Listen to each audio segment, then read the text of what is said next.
আসসালামু আলাইকুম। ৪৯তম বিসিএস শিক্ষা পূর্ণাঙ্গ প্রস্তুতির উদ্ভিদ বিজ্ঞান বিষয়ের এই প্রি সলভ ক্লাসে লাইভ এমসিকিউ থেকে সবাইকে স্বাগতম। তা আমরা এই ক্লাসে পুরা সিলেবাসের একটা সারসংক্ষেপ এবং কিভাবে পরীক্ষার হলে ভালো করা যাবে মূলত সেই বিষয়ে আলোচনা করব। এই ক্লাস থেকে যে আমরা অনেক কিছু শিখে ফেলবো বিষয়টা কিন্তু এমন না, তবে শেষ মুহূর্তে আমাদের কিভাবে প্রস্তুতি নেওয়া উচিত এবং কি করলে আমরা পরীক্ষার হলে কি করতে পারবো, ভালো করতে পারবো, আমরা সেই বিষয়ে হচ্ছে এখন এই প্রি সলভ ক্লাসে কথা বলবো। আর আপনাদের যত জানা আছে উদ্ভিদবিদ্যা সম্পর্কে, বিশেষ করে ৪৯ বিসিএস সংক্রান্ত কমেন্ট করবেন, ইনশাল্লাহ আমরা উত্তর দেওয়ার চেষ্টা করব। তো আমার পরিচয়, এই উদ্ভিদবিদ্যা কোর্সে আমি অনেকগুলা ক্লাস নিয়েছি। আমার নাম মাহবুবুর রশিদ, 41st বিসিএস থেকে জালকাঠি গভর্নমেন্ট ওমেন্স কলেজে কর্মরত আছি। আর বর্তমানে আছি নাইমে, আমাদের এফটিসি ট্রেনিং চলতেছে।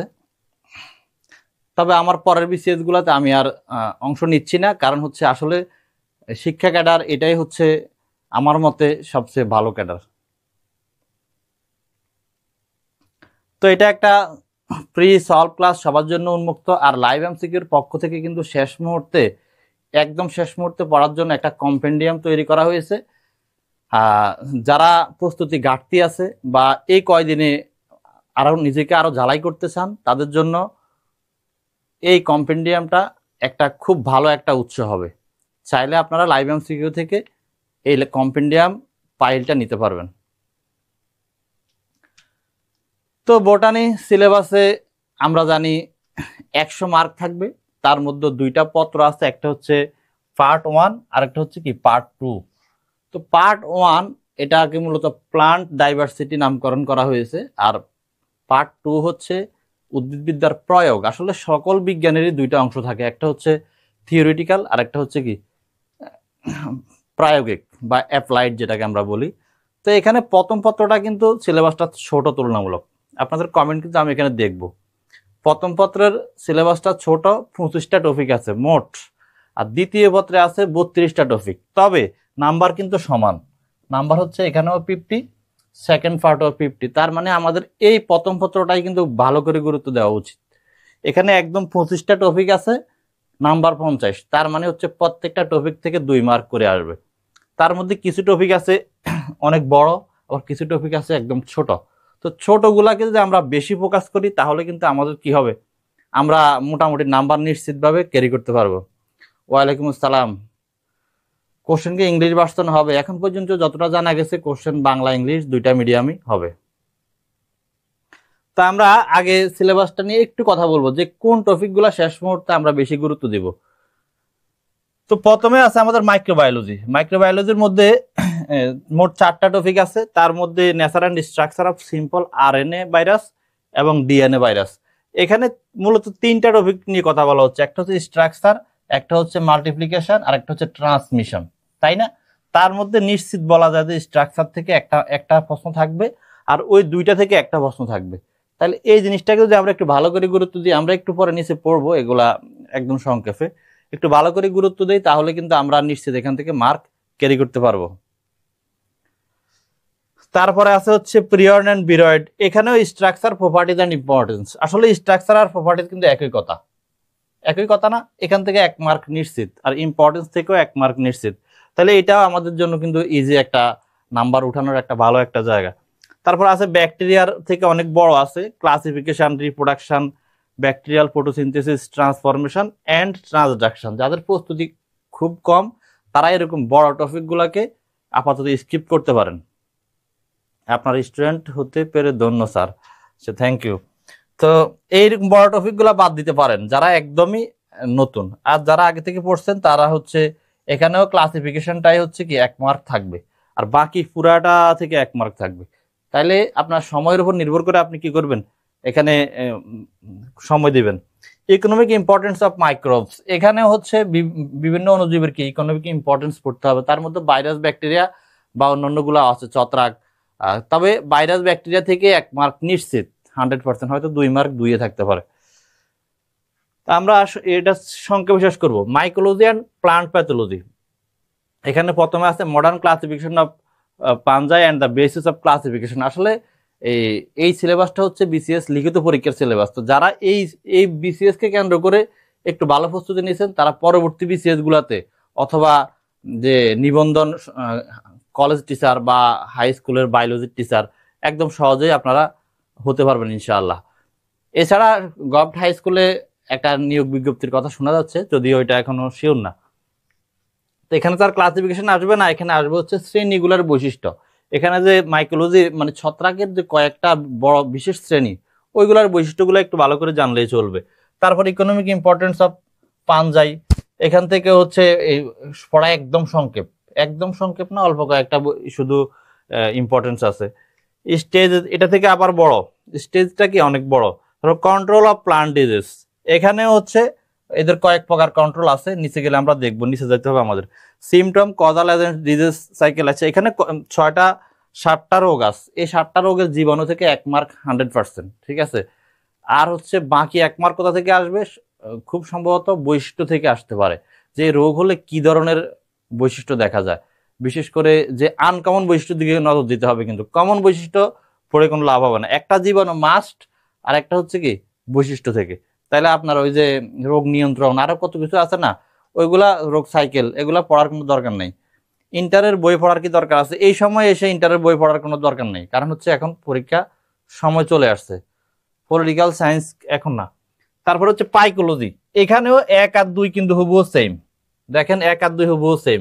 Modern classification of algae based on different characters, এ পরেরটাও সেম, মানে মেজর ডিভিশন, বড় ডিভিশন গুলা। তাহলে এখান থেকে এটা সবচেয়ে গুরুত্বপূর্ণ, যদি বলা হয় পুরো সিলেবাসের মধ্যে গুরুত্বপূর্ণ কি, এটা সবচেয়ে গুরুত্বপূর্ণ। কারণ এখানে আপনি শুধু এই শ্রেণীগুলার বৈশিষ্ট্য পড়ে, মেজর ডিভিশন গুলার বৈশিষ্ট্য পড়ে আপনি এখান থেকে 4 মার্ক পাচ্ছেন, ঠিক আছে। 4 মার্ক, পরীক্ষার দিনও সকালবেলা এই জিনিসগুলো দেখে যাবেন মাস্ট, ঠিক আছে। এরপর আছে range of vegetative structure in Algi. Range মানে কি, রেঞ্জ অর্থ সীমা। এখানেও জিনিসগুলা অল্প পড়াশোনা, আমরা একটু পড়বো, এখানে এই সময় বেশি নষ্ট করবো না।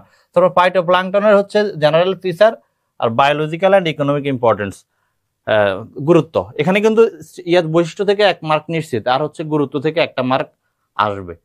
তো এছাড়া লাইভ এমসিকিউতে আপনারা এমসিকিউ অনুশীলন করতে পারেন। আর আমার মতেও সত্যই আমি কিন্তু আগে থেকে লাইভ এমসিকিউ কে সাজেস্ট করে আসছি আজকে অনেক বছর যাবত। আমি নিজেও পরের 2টা বিসিএস হচ্ছে শুধু লাইভ এমসিকিউ পড়িয়ে দিচ্ছি, একদম অনেস্টলি বলতেছি।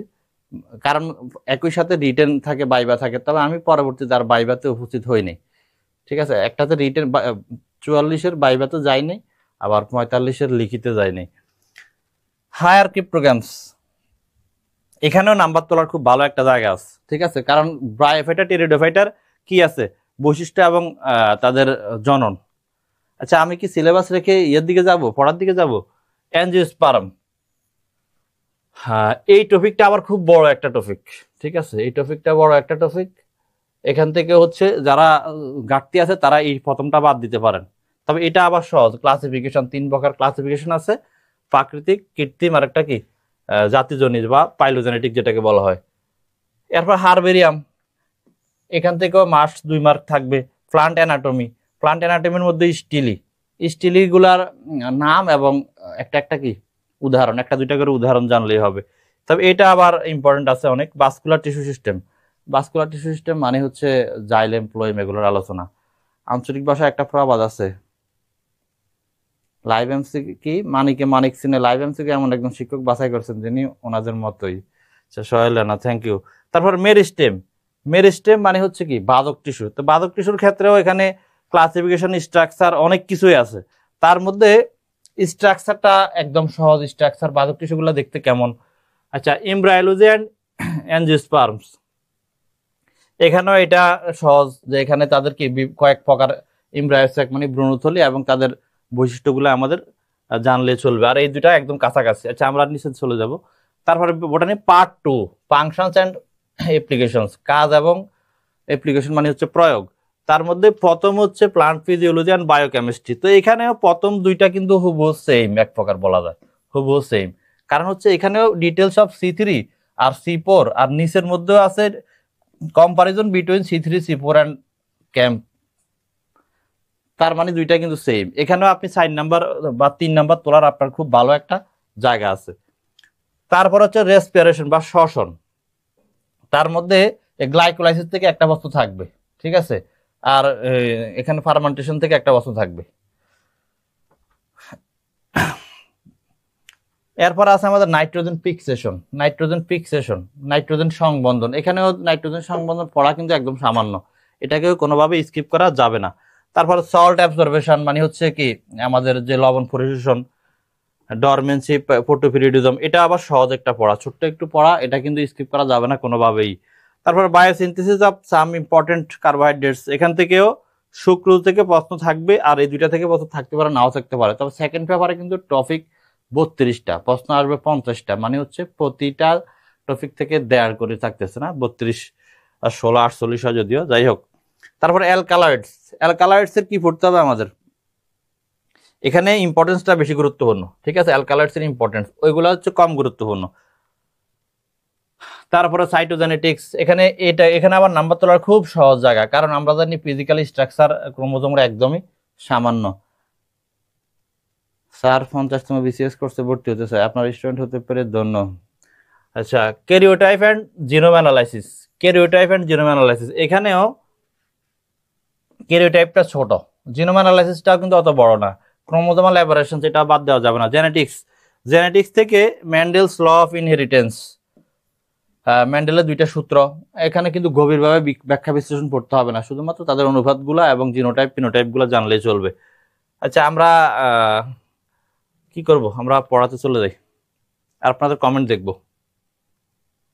তো গুরুত্বপূর্ণ কিছু জিনিস যেগুলো কনফিউজ সৃষ্টি করতে পারে পরীক্ষা হলে, আমরা এখন সেগুলো নিয়ে আলোচনা করব। প্রথমত আছে আমাদের TMBO T2, যেটা আমাদের একদম মাইক্রোবায়োলজির শুরুতেই আছে, তাই না? TMBO T2, একটা হচ্ছে ডিএনএ ভাইরাস আর একটা হচ্ছে কি আরএনএ ভাইরাস, আমরা জানি। তো দুইটা কম্পেয়ার করে পড়লে সহজে মনে থাকে, কম্পেয়ার করে পড়লে আমরা জানি TMBটা হচ্ছে কি আরএনএ ভাইরাস, আর T2 ফাজ মানে হচ্ছে ডিএনএ ভাইরাস, যেটা হচ্ছে ওই যে ব্যাঙের ইয়ার মতো আর কি। জিনোম TMB, যেহেতু এটা আরএনএ, আর আমরা জানি আরএনএ মানেই কিন্তু সিঙ্গেল স্ট্র্যান্ড, আরএনএ মানে কি এক সূত্রক, আর যেহেতু T2টা ডিএনএ, তার মানে এটা অবশ্যই কি ডাবল স্ট্র্যান্ড আরএনএ। পরীক্ষার হলে অপশনে এভাবেও থাকতে পারে DSDNA, মানে ডাবল স্ট্র্যান্ড ডিএনএ, মানে দ্বিসূত্রক ডিএনএ মানে দ্বিসূত্রক, সামান্য কিছু ব্যতিক্রম ব্যতীত। আকৃতির মধ্যে TMBর আকৃতি হচ্ছে দণ্ডাকার, TMBর আকৃতি কিন্তু দণ্ডাকার, আর T2 পাঁচটা হচ্ছে কি জটিল। আমি কিন্তু পড়াইতে আসিনি, আসলে লাইভটাতে আসছি মূলত পরীক্ষার হলে কিভাবে আনসার করবেন। স্যার একটু পড়ান, আপনাকে দেখে স্যার লাইভ এমসিকিউর ফ্যান হয়ে গেলাম। আচ্ছা, থ্যাংক ইউ। তো পরীক্ষার হল নিয়ে আগে একটু কথা বলে ফেলি, কারণ অনেকে লাইভে থাকবে না। পরীক্ষার হলে প্রথম যে প্রশ্নটা আপনি পান না কেন, যে সেটই হোক, যেটা দিয়েই শুরু হোক, আপনি 1 থেকে সিরিয়ালে যাবেন, যেই প্রশ্নটা আপনার কাছে জটিল মনে হবে, কঠিন মনে হবে, বা আপনার কাছে কনফিউজড মনে হবে, ওইটা আপনি স্কিপ করে বাকিগুলা একদম 100% শিওরগুলা শুধু দাগাবেন, 100% শিওরগুলাই শুধু দাগাবেন। যেগুলো আপনি দিবেন না, এমন কিছু প্রশ্ন বিসিএস পরীক্ষা থাকে যেগুলা আপনি দিবেন না নিশ্চিত, আপনি কখনোই শুনেন নাই, এমন কিন্তু প্রশ্ন আমাদেরও থাকে, আপনাদের না শুধু। তো ওই প্রশ্নগুলো শুরুতে কি দিয়ে দেবেন, একটা ক্রস দিয়ে দেবেন প্রশ্নের মধ্যে, এভাবে বিসিএস পরীক্ষার প্রশ্ন কিন্তু দাগানো যায়, এটা নিয়ে ভয় পাওয়ার কিছু নেই, ছোট্ট করে ক্রস দিয়ে দেবেন, মানে যাতে দ্বিতীয়বার এটা দেখে আপনার সময় ওয়াস্ট না হয়। আর যে প্রশ্নগুলো আপনি কনফিউজ দুইটা অপশনের মধ্যে, ওই দুইটার পাশে এভাবে ছোট্ট করে ফোঁটা দিয়ে রাখবেন, যাতে দ্বিতীয়বার আপনি যখন প্রশ্নটা দেখবেন, যাতে ওই দুইটা অপশন নিয়ে আপনি চিন্তা করতে হয়, বাকি দুইটা যাতে আপনাকে চিন্তা করে সময় নষ্ট না করতে হয়, ঠিক আছে? এভাবে একদম 200 পর্যন্ত, আমি জেনারেল এবং বোটানি দুইটা নিয়ে একত্রে বলতেছি, 200 পর্যন্ত আপনাকে এভাবে শেষ করতে হবে।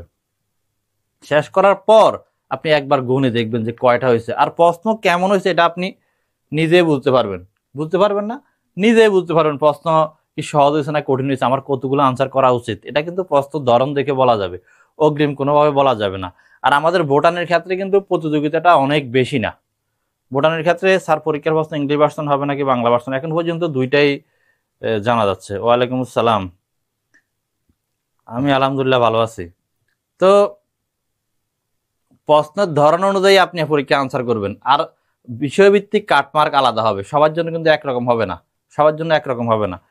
পরীক্ষার হলে সবসময় পূর্ণ কনফিডেন্স নিয়ে যেতে হবে যে আমি টিকবই, আমি না টিকার কোনো যৌক্তিক কারণ নেই, কারণ যারা টিকবে তারা কারা, তারা তো আমার মতোই কেউ নাকি। তাহলে আমি টিকবই, আর আমার আশেপাশে কে আছে কিছুই দেখার দরকার নেই, এগুলা কখনোই দেখবেন না, কারণ কারো প্রশ্নে তো ম্যাথ করা যাবে, অবশ্যই প্রশ্নে ম্যাথ করা যাবে, সবকিছুই করা যাবে। তাইলে এভাবে এভাবে একবার শেষ করবেন, এবার দ্বিতীয়বার আবার ধরবেন। যে জেনারেলের ক্ষেত্রে ম্যাথ যেটা আপনি পারেন কিন্তু একটু জটিল, ওইগুলাও স্কিপ করবেন প্রথমবার, কারণ না হলে আপনার মন মেজাজ খারাপ হয়ে যাবে, মিলতেছে না, কিন্তু আপনি পারেন আসলে, ওইগুলাও স্কিপ করতে হবে সময় বাঁচাতে চাইলে।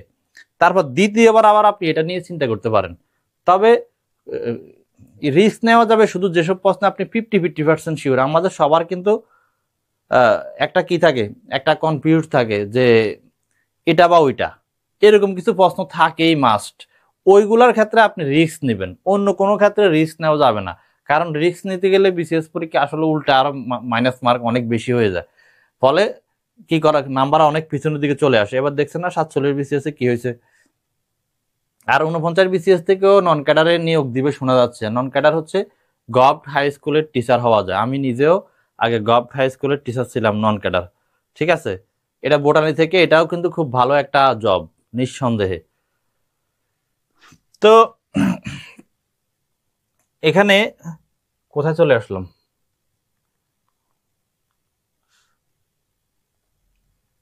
টিএমবি ভাইরাস আছে দণ্ডাকার, আর টি টু ভাইরাস ব্যাঙ্গাসি আকৃতির, আমরা সবাই জানি কি থাকে, হেড থাকে, লেজ থাকে, টেইল থাকে, কিন্তু টিএমবির কিন্তু এগুলা কিছু থাকে না। আর টিএমবি মানে হচ্ছে সে উদ্ভিদকে আক্রমণ করবে, আর টি2 ফাল কাকে আক্রমণ করে, টি2 ফাল সাধারণত হচ্ছে ব্যাকটেরিয়াকে, মানে প্রাণীকে আক্রমণ করে, প্রাণীকেই। ব্যাকটেরিয়াকে আক্রমণ করে বলতে ব্যাকটেরিয়ার দেহে হচ্ছে সে কি করে, তার বংশবৃদ্ধি করে। তো বংশবৃদ্ধিটা কিভাবে করে, এটাও কিন্তু খুব গুরুত্বপূর্ণ একটা প্রশ্ন এখানে আমাদের, একটা গুরুত্বপূর্ণ একটা টপিক। স্যার পরীক্ষার টাইম ম্যানেজমেন্টটা কিভাবে করব, এটা বড় সমস্যা। অলরেডি বলছি এই বিষয়ে, যে আপনার হাতে যে সেট প্রশ্নই হোক না কেন, ওই 1 নাম্বার থেকে শুরু করে একদম 200-তে চলে যাবেন। যেগুলো 100% পারেন ওইগুলা দিয়ে দিবেন, যেগুলা 100% দিবেন না ওইগুলা ক্রস দিবেন, ঠিক আছে। এই দুইটা অপশন, দুইটা তত্ত্ব, একটা হচ্ছে 100% পারেন দিয়ে দিবেন, আর 100% পারেন না মানে দিবেন না শিওর আপনি, ওটা ক্রস। দ্বিতীয়বার হচ্ছে এবার যেগুলাতে আপনি কনফিউজ ছিলেন, ওই যে বলছি কনফিউজ গুলার পাশে দুইটা ফোঁটা দিয়ে দিতে হবে, যে এই দুইটা হচ্ছে আমার, এই দুইটা নিয়ে আমার কনফিউশন আছে, তখন হচ্ছে আপনি ওইগুলা নিয়ে হচ্ছে চিন্তা করবেন। আর কঠিন জিনিস স্কিপ করতে হবে। বিসিএস পরীক্ষায় কিছু প্রশ্ন অবশ্যই থাকবে যেগুলা কি কনফিউজ করার জন্যই দেওয়া, কারণ এখানে হচ্ছে শুধুমাত্র জ্ঞানের খেলা না, এখানে হচ্ছে মানুষের মেন্টাল এবিলিটি। জানেন না, বিসিএস পরীক্ষায় মেন্টাল এবিলিটি কিন্তু একটা বড় অংশ থাকে। এমনকি বিসিএস ক্যাডার হতে হলে লিখিত পরীক্ষা এটা একটা বড় ভূমিকা পালন করে। আর আমাদের সায়েন্সে যারা আমরা ব্যাকগ্রাউন্ড, তাদের জন্য কিন্তু এটা একটা প্লাস ফ্যাক্টর, কারণ সবাই মোটামুটি এখানে আমরা কি পড়ে আসছি, এই মেন্টাল এবিলিটি রিলেটেড পড়াগুলা আমাদের জন্য সহজ হয়ে থাকে। তো এবার হচ্ছে বংশবৃদ্ধি কিভাবে করে। এখানে আমরা জানি বংশবৃদ্ধি দুইটা চক্র আছে, একটা লাইটিক চক্র, একটা লাইসোজেনিক চক্র। তবে লাইটিক চক্র থেকে সাধারণত পরীক্ষা প্রশ্ন আসে না। ইউটিউব না,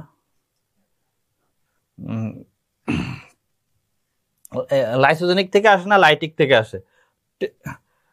তো কিভাবে আমাদের স্যার আগে কোনটা দাগাবো, আগে দাগাবেন যেগুলো 100% শিওর, একদম 1 থেকে 200 পর্যন্ত এভাবে যাবেন। যেটা কঠিন সাবজেক্ট আর জেনারেল, সাবজেক্টটা আগে জেনারেল দাগাবেন। আপনার প্রস্তুতি যদি ভালো থাকে সাবজেক্টে, তাহলে সাবজেক্ট আগে দাগাবেন। তবে আমার কাছে মনে হয় যেন সাবজেক্টটাই সহজ হবে, কারণ আপনারা 4 বছর এই বিষয়ে পড়াশোনা করে আসছেন। আর জেনারেল তো বেশিরভাগ স্টুডেন্ট যারা প্রত্যন্ত অঞ্চলের, তারা তো পড়াশোনা শুরুই করে অনার্স কমপ্লিটের পর, তাই না? এই কারণে হচ্ছে জেনারেল থেকে আপনার কাছে সহজ মনে হবে কোনটা, সাবজেক্টিভটা। বিশেষ করে যারা সদ্য অনার্স কমপ্লিট, তাদের জন্য কিন্তু এটা আরো প্লাস পয়েন্ট, কারণ তারা এই মাত্র পড়াশোনা করে আসছে। আর যারা অনেকদিন গ্যাপ পড়ে গেছে, যেমন 47 বিসিএস, যারা গ্যাপ পড়ে গেছে তারা কিন্তু টিকে নেই, ঠিক আছে। আমার পরিচিত অনেক আছে যারা গ্যাপ পড়ে যাওয়ার কারণে টিকে নেই আগে। আচ্ছা, তো ব্যাকটেরিয়া ভাইরাসের বংশবৃদ্ধির ক্ষেত্রে প্রথম হচ্ছে আমরা জানি কি, সে হচ্ছে সংযুক্ত হবে।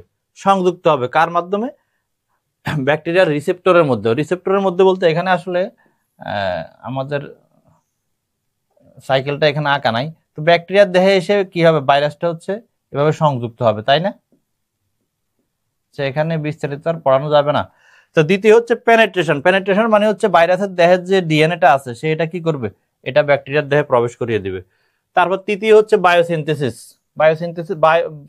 অর্থ কি তৈরি করবে, সে ডিএনএ এবং প্রোটিন তৈরি করবে, কারণ সে ব্যাকটেরিয়ার দেহে ঢুকছে তার বংশবৃদ্ধি করার জন্য। তো বংশবৃদ্ধি করা মানে তার কি লাগবে, তার প্রোটিন লাগবে আর ডিএনএ লাগবে। কারণ ভাইরাস মানে কি, ভাইরাস কাকে বলে যদি বলা হয়, ভাইরাস মানে হচ্ছে ভিতরে থাকে ডিএনএ বা আরএনএ আর উপরে একটা প্রোটিন আবরণ। ভাইরাসের দেহে কিন্তু আর কোনো অন্য কিছুই নেই। সহায়তাকারী এনজাইম, এই যে এটা তৈরি করবে, এক্ষেত্রে কারা সহায়তা করবে? এখানে কিন্তু একটা সহায়তাকারী এনজাইম আছে, লাইসোজাইম, খুব গুরুত্বপূর্ণ একটা এমসিকিউ। এখানে না, শুধু বায়োলজির যে কোনো জায়গায় লাইসোজাইম এনজাইম কি করে, গলিয়ে ফেলতে সহায়তা করে, প্রাচীরটাকে গলিয়ে ফেলতে সহায়তা করে। আমিও জানতে চাই, কি জানতে চান? প্রশ্ন কি বাংলা নাকি ইংরেজিতে হবে? এই প্রশ্ন সবার, আসলে যারা বোটানি নিয়ে পড়ছে তাদের জন্য এই বিষয়ে আসলে প্রশ্ন করাটা অযৌক্তিক আমার কাছে মনে হয়। কারণ আমাদের সবকিছুই তো বাংলা ইংলিশ কাছাকাছি, একদম কাছাকাছি না, একদম কাছাকাছি। তাহলে তো আপনার এটা নিয়ে টেন্সড হওয়ার কিছু নাই। কিন্তু তবুও কি করতে হবে, আশা করা যায় যে পরীক্ষা হলে বাংলা ইংরেজি দুইটাই থাকবে, এখন পর্যন্ত যতটা জানা গেছে, যার থেকে জানা গেছে। তো এই ক্ষেত্রে যে সে যে ডিএনএ এবং প্রোটিন তৈরি করবে, ব্যাকটেরিয়ার দেহে প্রবেশ করে, সে ডিএনএ পলিমারেজ আর আরএনএ পলিমারেজ, ডিএনএ পলিমারেজ দিয়ে ডিএনএ প্রতিলিপি তৈরি করে। এখন পরীক্ষা হলে শুধু পলিমারেজটা থাকতে পারে, কারণ সে কি তৈরি করবে তার উপর নির্ভর করে নামটা আলাদা হবে। ডিএনএ পলিমারেজ হতে পারে, আবার আরএনএ পলিমারেজও হতে পারে। ওয়ালাইকুম আসসালাম কাজী হৃদয় আহমেদ, সামিয়া আক্তার, এমডি ইমরান হোসাইন, রিজানুর রহমান রাজু। আচ্ছা, তারপর হচ্ছে কি সংযোজন, এই যে সেগুলো তৈরি করছে এগুলাকে তারপরে একত্র করবে, সংযোজন করবে। তারপর লাস্টে হচ্ছে লাইসিস, মানে ফেটে বের হয়ে যাবে, ব্যাকটেরিয়ার দেহ ফেটে বের হয়ে যাবে, এখানেও লাইসোজাইম এনজাইমটাই সহায়তা করবে। এবার আমরা প্রিয়ন এবং বিরয়েড নিয়ে একটু কথা বলবো। প্রিয়ন এবং বিরয়েড, এখানেও কিন্তু আগের যে ডিএনএ আরএনএর সাথে একদম মিল আছে, তাই না? প্রিয়ন প্রিয়ন মানে শুধুমাত্র প্রোটিন থাকবে। প্রিয়ন এমন একটা মাইক্রোব যার দেহে শুধুমাত্র প্রোটিন আছে, আর বিরয়েড এমন একটা মাইক্রোব যার দেহে শুধুমাত্র আরএনএ। এর দেহে কিন্তু প্রোটিন আছে আর কিছু নেই, ভিতরে ডিএনএ নাই। আর এর দেহের মধ্যে শুধু আরএনএ আছে, অন্য কিছু নেই, যেটাকে নগ্ন আরএনএ বলা হয়। কেন নগ্ন বলা হয়? কারণ তার দেহের বাইরে কি নেই, প্রোটিন আবরণ নেই, শুধুমাত্র একটা আরএনএ খণ্ড। এটাই হচ্ছে কি বিরয়েড।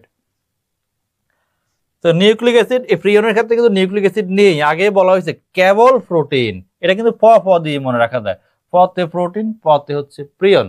আর এটা প্রাণী দেহের রোগ সৃষ্টি করে, ওইটা কিন্তু প দিয়ে, তাই না? আর এটা আবিষ্কার করছে প্রোশিনার নামক একজন বিজ্ঞানী। সব পি আর প এর খেলা এখানে। অনেক কিছুই আছে, আসলে আমাদের মস্তিষ্ক তো কম্পিউটার না, অনেক কিছু কি করতে হয়। ওয়ালাইকুম আসসালাম। অনেক কিছুই হচ্ছে আমাদের বিভিন্ন ছন্দ টেকনিক অবলম্বন করতে হয়, কারণ আমাদের কারোই মস্তিষ্কের কম্পিউটার না যে হুবহু কোনো কিছু মনে রাখবে। এর দেহে কিন্তু কি নাই, নিউক্লিক অ্যাসিড নাই। আর এর দেহে শুধুই নিউক্লিক অ্যাসিড আছে, কেবল আরএনএ আছে। আর আরএনএ মানে সিঙ্গেল স্ট্র্যান্ড, ছোট এবং বৃত্তাকার। ক্যাপসিড, কারো দেহে কিন্তু ক্যাপসিড বা আবরণটা নেই। আবিষ্কারক, এই যে এখানে লেখা আছে, প্রিয়ন আবিষ্কারক হচ্ছে প্রোশিনার, আর বিরয়েডের আবিষ্কার হচ্ছে থিওডর। এটা দরকার নেই, এটা আসবে না, আসলে প্রিয়নটাই আসবে। সংক্রমণ লক্ষ্য, আমরা জানি প্রিয়ন মানে কাকে আক্রমণ করে, প্রাণীকে। এটাও খুব গুরুত্বপূর্ণ একটা এমসিকিউ। প্রাণীকে কোথায় আক্রমণ করবে? প্রাণী স্নায়ুতন্ত্রে, নার্ভাস সিস্টেমে আক্রান্ত করবে। সাধারণত প্রিয়নটা আবিষ্কার হয়েছে আমরা জানি হচ্ছে পাপুয়া নিউগিনিতে, মানুষের মস্তিষ্কের মধ্যেই এই রোগটা কি করে, সংক্রমিত হয়। আর বিরয়েড মানে সে উদ্ভিদের রোগ সৃষ্টি করবে, যেমন নারকেল গাছের ক্যাটাং রোগ সবচেয়ে গুরুত্বপূর্ণ, যেটা পরিচিত একটা রোগ। ভাইয়া কেমন আছেন? আপনি ক্লাস নিচ্ছেন তাই চলে আসলাম। আছি আলহামদুলিল্লাহ ভালো। এম জলিল আহমেদ। রোগ, প্রিয়ন গঠিত রোগগুলা, সবচেয়ে গুরুত্বপূর্ণ রোগগুলোর মধ্যে আছে ম্যাড কাউ ডিজিজ, তারপরে স্কারফি, তারপরে হচ্ছে ক্রোয়েডসফিল্ড জ্যাকব ডিজিজ। এটাকে সংক্ষেপে কি বলা হয়?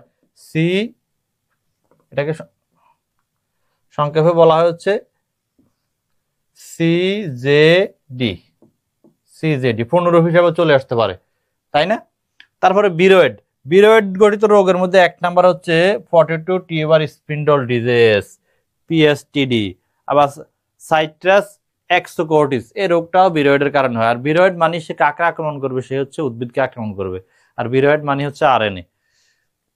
এর নিচে অলরেডি লেখা আছে। হ্যাঁ, এই যে প্রিয়ন হচ্ছে প্রাণীর রোগ, ভিরয়েড হচ্ছে উদ্ভিদের রোগ। তারপরে আমরা ক্লাসিফিকেশন নিয়ে একটু কথা বলবো। আমরা জানি আকৃতির ভিত্তিতে হচ্ছে ব্যাকটেরিয়া কয় প্রকার। আকৃতির ভিত্তিতে হচ্ছে কক্কাস বা ককসাই বলা হয় সংক্ষেপে, স্টাফিলোকক্কাস ওরাস। এখানে কক্কাস দেখিয়ে বোঝা যায় এটা একটা কক্কাস ব্যাকটেরিয়া, মানে একটা গোলাকার ব্যাকটেরিয়া। কক্কাস মানে তো গোলাকার।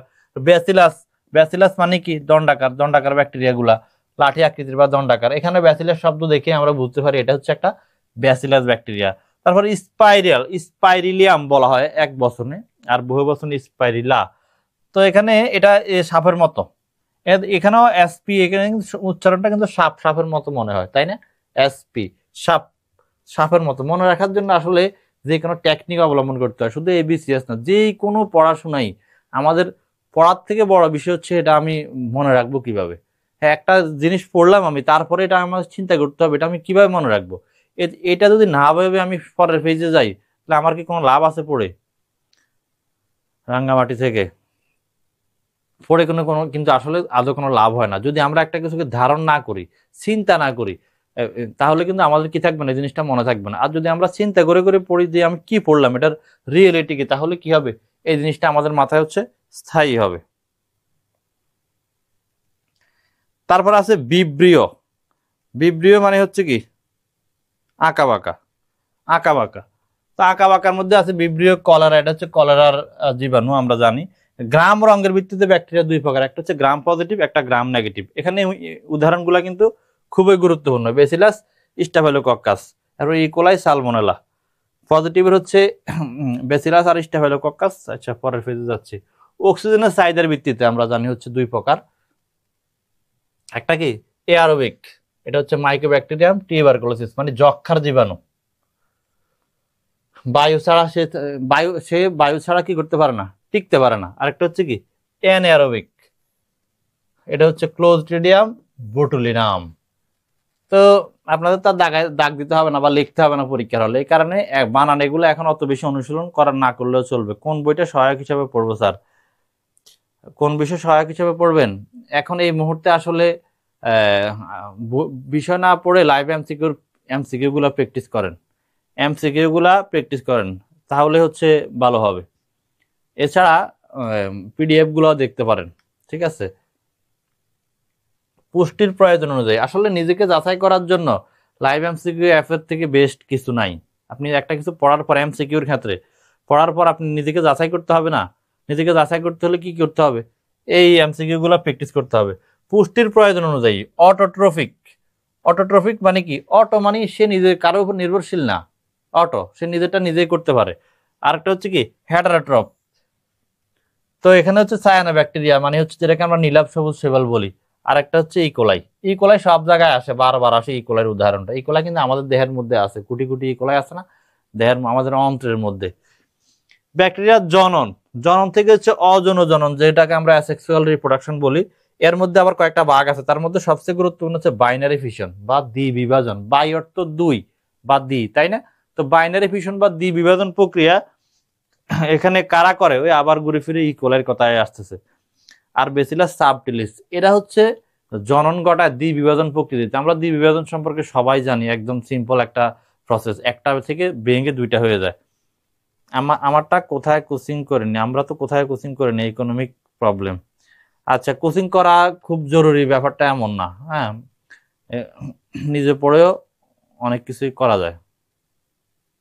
ফ্রিতে সাজেশন দেন প্লিজ, এই তো বলতেছি তো, ফ্রিতে তো বলতেছি স্যার। এইসব বিষয়গুলোকে আগের পিডিএফ গুলোতে আছে, সব কিছু পিডিএফ, বিশেষ করে কম্পেন্ডিয়াম, একটা কম্পেন্ডিয়াম তৈরি করছি আমি কয়েকদিন সময় লাগিয়ে, ঠিক আছে? পুরা সিলেবাসের উপর, পুরা ফার্স্ট পেপার সেকেন্ড পেপারের পুরা সিলেবাসের উপর কম্পেন্ডিয়াম শব্দের অর্থ হচ্ছে সারমর্ম বা সারাংশ। হ্যাঁ, গুরুত্বপূর্ণ জিনিসগুলো সবগুলা নিয়ে আসছি। আর এমসিকিউ গুলো আমি তৈরি করছি বেশিরভাগ। তো এমসিকিউ গুলো হচ্ছে প্র্যাকটিস করবেন, বিশেষ করে ব্যাখ্যা সহ কিন্তু দেওয়া আছে। বার্ডিং, বার্ডিং শব্দ বার্ড দিয়ে আসছে। বার্ড মানে মুকুল, মুকুলের মাধ্যমে ভাইরাসের ব্যাকটেরিয়ার কি হয়, অযৌন জনন হয়ে থাকে। তো যৌন জনন বা যেটাকে সেক্সুয়াল রিপ্রোডাকশন বা জেনেটিক কম্বিনেশন বলা হয়। যৌন জনন মানে জেনেটিক রিকম্বিনেশন ঘটবে, মানুষের ক্ষেত্রে হোক আর যার ক্ষেত্রে হোক, কারণ যৌন জনন একটা মিউসিস প্রক্রিয়া। মিউসিস প্রক্রিয়ার মাধ্যমে শুক্রাণু নির্মাণ এসে মিলিত হয়, ফলে সেখানে জেনেটিক রিকম্বিনেশন ঘটবেই, মায়ের দেহ থেকে কিছু বৈশিষ্ট্য আসবে, বাবার দেহ থেকে কিছু বৈশিষ্ট্য আসে। তো এখানে ব্যাকটেরিয়ার ক্ষেত্রে আসলে অরিজিনাল যৌন জনন যেটা মানুষের ক্ষেত্রে মানে উন্নত প্রাণীর ক্ষেত্রে ঘটে, ওইটা কিন্তু ঘটে না। এক্ষেত্রে হচ্ছে ট্রান্সফরমেশন একটা প্রসেস আছে, এটা হচ্ছে নিউমোনিয়ার জীবাণু। নিউমোনিয়ার বানান কিন্তু পরীক্ষায় চলে আসে, অন্য বিষয়ে চলে আসে যে নিউমোনিয়া বানান কোনটা, ফি দিয়ে কিন্তু নিউমোনিয়া বানান হয়, ফির উচ্চারণ হয় না আর কি। আর স্ট্রেপ্টোকক্কাস দ্বারা বোঝাচ্ছে এটা একটা কি, এটা একটা গোলাকার ব্যাকটেরিয়া। তারপর কনজুগেশন, এটা এটা গুরুত্বপূর্ণ একটা জিনিস এখানে, কারণ ব্যাকটেরিয়ার যে জনন, এটা একটা আদি প্রকৃতির জনন, যেটাকে কনজুগেশন বলা হয়, মানে অরিজিনালি যৌন জনন না, এটা আদি প্রকৃতির যৌন জনন বলা হয়। এটাই ইকোলাই করে থাকে। আর এখানে অ্যাপ প্লাজমিড নামক একটা প্লাজমিড কাজ করে। অ্যাপ মানে হচ্ছে ফার্টিলিটি প্লাজমিড। আর প্লাজমিড কি আমরা মনে হয় জানি, তাই না? একটা একটা ব্যাকটেরিয়ার দেহে মূল ডিএনএ ছাড়াও কি থাকতে পারে, একটা ব্যাকটেরিয়ার দেহে মূল ডিএনএ ছাড়াও বা যে কোনো কোষের মধ্যেই মূল ডিএনএ থাকে কিসের ভিতরে, নিউক্লিয়াসের ভিতরে। মূল ডিএনএ ছাড়াও আলাদা কি থাকতে পারে, আলাদা হচ্ছে চক্রাকার গোলাকার ডিএনএ থাকতে পারে। এটা কিন্তু আবার আরেকটা অধ্যায় আছে আমাদের এই সিলেবাসে, প্লাজমিড। এটাও কিন্তু হচ্ছে একটা ডিএনএ, হতে পারে না? হতে পারে। ওইটাও আবার স্বপ্রজনন ক্ষমা, মানে নিজে নিজে প্রজনন ঘটাতে পারে। ওই প্লাজমিড হচ্ছে মূলত প্লাজমিড কাজেই লাগে হচ্ছে এইসব কাজেই, বাহক হিসাবে কাজ করে। তারপর হচ্ছে ট্রান্সডাকশন। ট্রান্সডাকশন এটাও কি সালমোনেলা নামক একটা ব্যাকটেরিয়া এই পদ্ধতিতে ঘটিয়ে থাকে। ভাইরাসের উপকারিতা, গুরুত্বপূর্ণ কয়েকটা উপকারিতা এখানে লিখছি শুধু। জিন রিসার্চ, জিন ক্লোনিং এ ভাইরাস সহায়তা করে, ব্যাকটেরিয়ার নিয়ন্ত্রণে, ভ্যাকসিন উৎপাদনে, ভাইরাস লাগে। অপকারিতার মধ্যে কি কি আছে, অপকারিতাটাই কিন্তু বেশি ইম্পর্টেন্ট।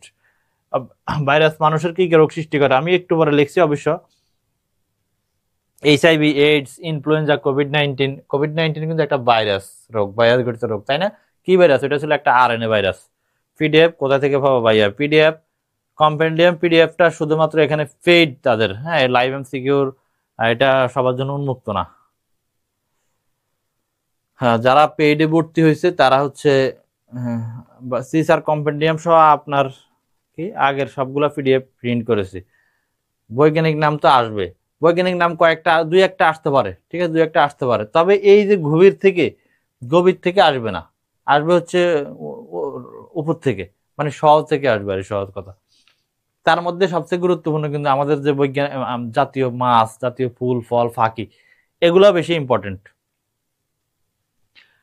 তো মানুষের রোগ আচ্ছা, প্রাণীর রোগের মধ্যে কি কি আছে? Rabies, foot and mouth virus. এরপরে উদ্ভিদের রোগের মধ্যে আছে টিএমভি, টোবাকো মোজাইক ভাইরাস, আমরা জানি এটা ভাইরাসের কারণে হয়। Banana bunchy top virus.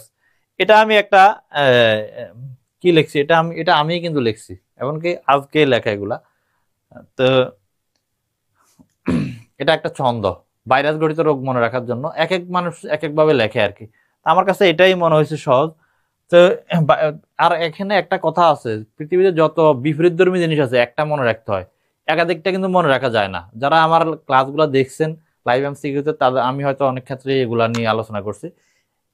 একাধিক জিনিস যখন দুইটা বিপরীতধর্মী জিনিস, আমরা কিন্তু কম্পিউটার না, আমাদের কি মনে রাখতে হবে, একটা মনে রাখতে হবে, তখন আমরা বুঝবো অপরটা হচ্ছে এটা না মানে ওইটা। আর প্রিলিমিনারি পরীক্ষায় ভালো করার খুব ভালো একটা বুদ্ধি হচ্ছে এমসিকিউ অপশন বাদ দেওয়া। অপশন বাদ দেওয়া যায় না, অপশন বাদ দেওয়া যায়, আপনি নিশ্চিত জানেন এটা হবে না, এটা আপনি বাদ দিয়ে দেন, এটা ক্রস দিয়ে দেন। এভাবে হচ্ছে আপনি সঠিক উত্তরটা খুঁজে বের করতে পারবেন। বিশেষ করে ইংরেজি আছে না, ইংরেজি গ্রামারের ক্ষেত্রে এটা খুব ভালো একটা প্রসেস, অপশন বাদ দেওয়া, যে এটা হতেই পারে না, এটা হতেই পারে না। কি কারণে? ওই যে নাম্বার জেন্ডার গঠিত বিভিন্ন বা টেন্স গঠিত উল্টাপাল্টা দেওয়া থাকে। ইংরেজির ক্ষেত্রে কি করতে হয়? অপশন বাদ দিয়ে হচ্ছে সহজে দ্রুত বের করা যায়। আর এই অন্যান্য সাবজেক্টের ক্ষেত্রেও সেম পদ্ধতি। তো আমরা কি মনে রাখবো? এই ফলার মা হারবে, জিততে হলে কি করতে হবে? গফুর আর নিফাকে ডাকতে হবে। গফুর কিন্তু একটা গল্পের নাম ছিল, তাই না? অনেক কষ্টের একটা গল্পের নাম ছিল। ফলার মানে ফুলিও, মাতে হচ্ছে মা, হারতে হচ্ছে হারফিস, মিলে এই ফলার মা হারবে। তাহলে জিততে হলে কাকে আনতে হবে? গফুর ও নিফাকে। জিত মানে জলাতঙ্ক ও জন্ডিস। হলে মানে হচ্ছে কাকে? হাম ও হংকং ভাইরাস। হংকং ভাইরাসের দরকার নাই, হাম। তবে আমার কাছে এটা খুবই গুরুত্বপূর্ণ, হ্যাঁ, বসন্ত। এর মধ্যে যেই বসন্ত হোক না কেন, গুটি বসন্ত বা জল বসন্ত যাই হোক না কেন, আর ভাইরাস বসন্ত এমনিও মনে থাকে। আপনার টার্গেট হচ্ছে যে কোনো ভাবে আমাদের কি রাখতে হবে, মনে রাখতেই হবে, মনে রাখতেই হবে। আর আমি পরীক্ষায় টিকবই, এই মেন্টালিটি তৈরি করতে হবে। না টিকার কারণ কি? কোনো কারণ তো নাই। অ্যাপস এর কোন জায়গা থেকে? গরু মহিষের খুরা রোগ। হ্যাঁ, গতে হচ্ছে কি গরু মহিষের খুরা রোগ। পুতে পুতে মানে ফ্লু, এটা বার্ড ফ্লু হোক আর সোয়াইন ফ্লু হোক, যাই হোক না কেন। রতে হচ্ছে রানীক্ষেত, নিতে হচ্ছে নিপা, নিপা ভাইরাস। কোথায় পাওয়া যায়? ওই যে বাদুর থেকে হয়ে থাকে, বিশেষ করে খেজুরের রসের মধ্যে। তারপর হচ্ছে ডাতে হচ্ছে ডেঙ্গু, কতে ক্যান্সার। ব্যাকটেরিয়ার উপকারিতা গুলা, এক নম্বর খাদ্য উৎপাদন। ব্যাকটেরিয়া হচ্ছে ল্যাক্টোব্যাসিলাস স্ট্রেপ্টোককাস, এটা হচ্ছে কি করে খাদ্য ল্যাক্টোব্যাসিলাস ব্যাকটেরিয়াটা কি করে দই আর দুধ জাতীয় অন্যান্য পণ্য, মানে হচ্ছে পনির, মাখন, ঘি, এগুলো তৈরিতে সহায়তা করে। জমির উর্বরতা, এটা আমরা জানি রাইজোবিয়াম নামক ব্যাকটেরিয়া কি করে নাইট্রোজেন ফিক্সেশন করে, মানে হচ্ছে নাইট্রোজেন সংবন্ধন করে, মানে বায়ুর নাইট্রোজেনটাকে দূরে গাছের গোড়ায় নিয়ে আসে। এটাই হচ্ছে কি নাইট্রোজেন ফিক্সেশন করা, বায়ুর মুক্ত নাইট্রোজেনটাকে গাছের গ্রহণ উপযোগী করে করে দেয়। আর এই বোটানিতে কিন্তু একটা সিরিয়াল আছে, যে প্রথমে আমরা যেগুলো পড়তেছি ক্ষুদ্র ক্ষুদ্র জীব থেকে আস্তে আস্তে বড়র দিকে যাবে। এই ভাইরাস, ব্যাকটেরিয়া, তারপর হচ্ছে আস্তে আস্তে কি শৈবাল ছত্রাক হয়ে হায়ার ক্রিপ্টোগ্রামস হয়ে আস্তে আস্তে অ্যাঞ্জিওস্পার্মের দিকে যাবে, ধরেই কিন্তু উপরের দিকে যাবে না। আর এটা একটা ধারাবাহিকতা আছে। তো ওষুধ শিল্পে কি কি আছে? ওষুধ শিল্পে অ্যান্টিবায়োটিক উৎপাদনে স্ট্রেপ্টোমাইসিস, তারপরে হচ্ছে ইন্ডাস্ট্রিয়াল সলভেন্টস, এটা তো গুরুত্বপূর্ণ। হজমে সহায়তা করে কি কোলাই ব্যাকটেরিয়া, আমরা জানি। অপকারিতাটাই বেশি গুরুত্বপূর্ণ। মানুষের কি কি রোগ সৃষ্টি করে? আমরা ভাইরাসেরটা পড়লে ব্যাকটেরিয়াটা আর পড়বো না, ঠিক আছে। প্রাণীর কি কি রোগ সৃষ্টি করে? প্রাণীর হচ্ছে অ্যানথ্রাক্স, পেস্টুরিল্লা। এরপর হচ্ছে খাদ্য পানির দূষণ, ইকোলাই, সিগেলা। ছত্রাকের কি কি উপকারিতা? ছত্রাক খাবার হিসেবে এই যে রুটি, বেকারিতে আমরা জানি ব্যবহার করে কি ইস্ট, যেটাকে আমরা বলি না ইস্টটা হচ্ছে মূলত হচ্ছে সংক্ষেপে বলি আমরা আর কি। এরপর মাশরুম আমরা ভক্ষণ করি, এগারিকাস, বেসিডিওমাইসিটিস শ্রেণীর। ওষুধ পেনিসিলিয়াম পাওয়া যায়, সবচেয়ে গুরুত্বপূর্ণ একটা উপকারিতা। পেনিসিলিয়াম কি থেকে পাওয়া যায়? পেনিসিলিয়াম থেকে পাওয়া যায় হচ্ছে কি পেনিসিলিন। তারপরে হচ্ছে শিল্পে কি কি কাজে লাগে? অ্যালকোহল উৎপাদন কি থেকে? ইস্ট থেকে। অর্গানিক অ্যাসিড মানে জৈব অ্যাসিড গুলো পাওয়া যায় হচ্ছে কি থেকে? অ্যাসপারজিলাস থেকে বেশিরভাগ পাওয়া যায়। তারপর সাইট্রিক অ্যাসিড পাওয়া যেতে পারে। অপকারিতা, মানুষের রোগ সৃষ্টি করে, প্রাণীর রোগ সৃষ্টি করে, ফসল ও খাদ্য নষ্ট করে কিছু কিছু ছত্রাক। এবার হচ্ছে ছত্রাকের গুরুত্বপূর্ণ শ্রেণীগুলো সম্পর্কে আমরা একটু জানবো। আমি মাত্র 5টা শ্রেণী লিখছি, এখানে অনেক শ্রেণী আছে না, 6টা লিখছি, ছয়টা লিখছি।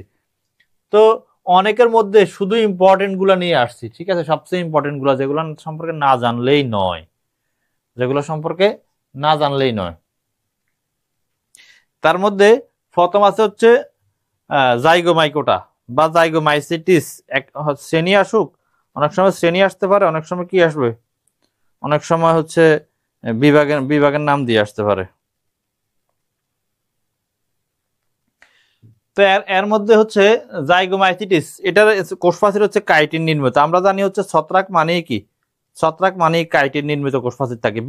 সামান্য ব্যতিক্রম আছে। আর শৈবাল হচ্ছে কি সেলুলোজ নির্মিত কোষপ্রাচীর। তাও কি দিয়ে মনে রাখবো আমরা? ছত্রাক লিখতে শেষ বর্ণ কিন্তু ক না, কতে কাইটিন। যে কোনো একভাবে তো মনে রাখতে হবে, বলছি না আগেই বলছি, যে কোনো কিছুই পড়ার থেকে বেশি গুরুত্বপূর্ণ হচ্ছে এটা আমি কিভাবে মনে রাখবো। যে কোনো বিষয়ের, এটা শুধু বোটানের ক্ষেত্রে না, না হলে হচ্ছে আপনার পড়বেন গাধার মতো ফুটতে থাকবেন, কিন্তু কি হবে না, সেটা মাথা স্থায়ী হবে না, বা কিছুদিন পর কি হবে ভুলে যাবেন। তো ছত্রাকের এক নাম্বার হচ্ছে জাইগোমাইসিটিস। এটা সেলওয়াল মানে হচ্ছে কোষপ্রাচীরের মধ্যে কি থাকে? কাইটিন থাকে।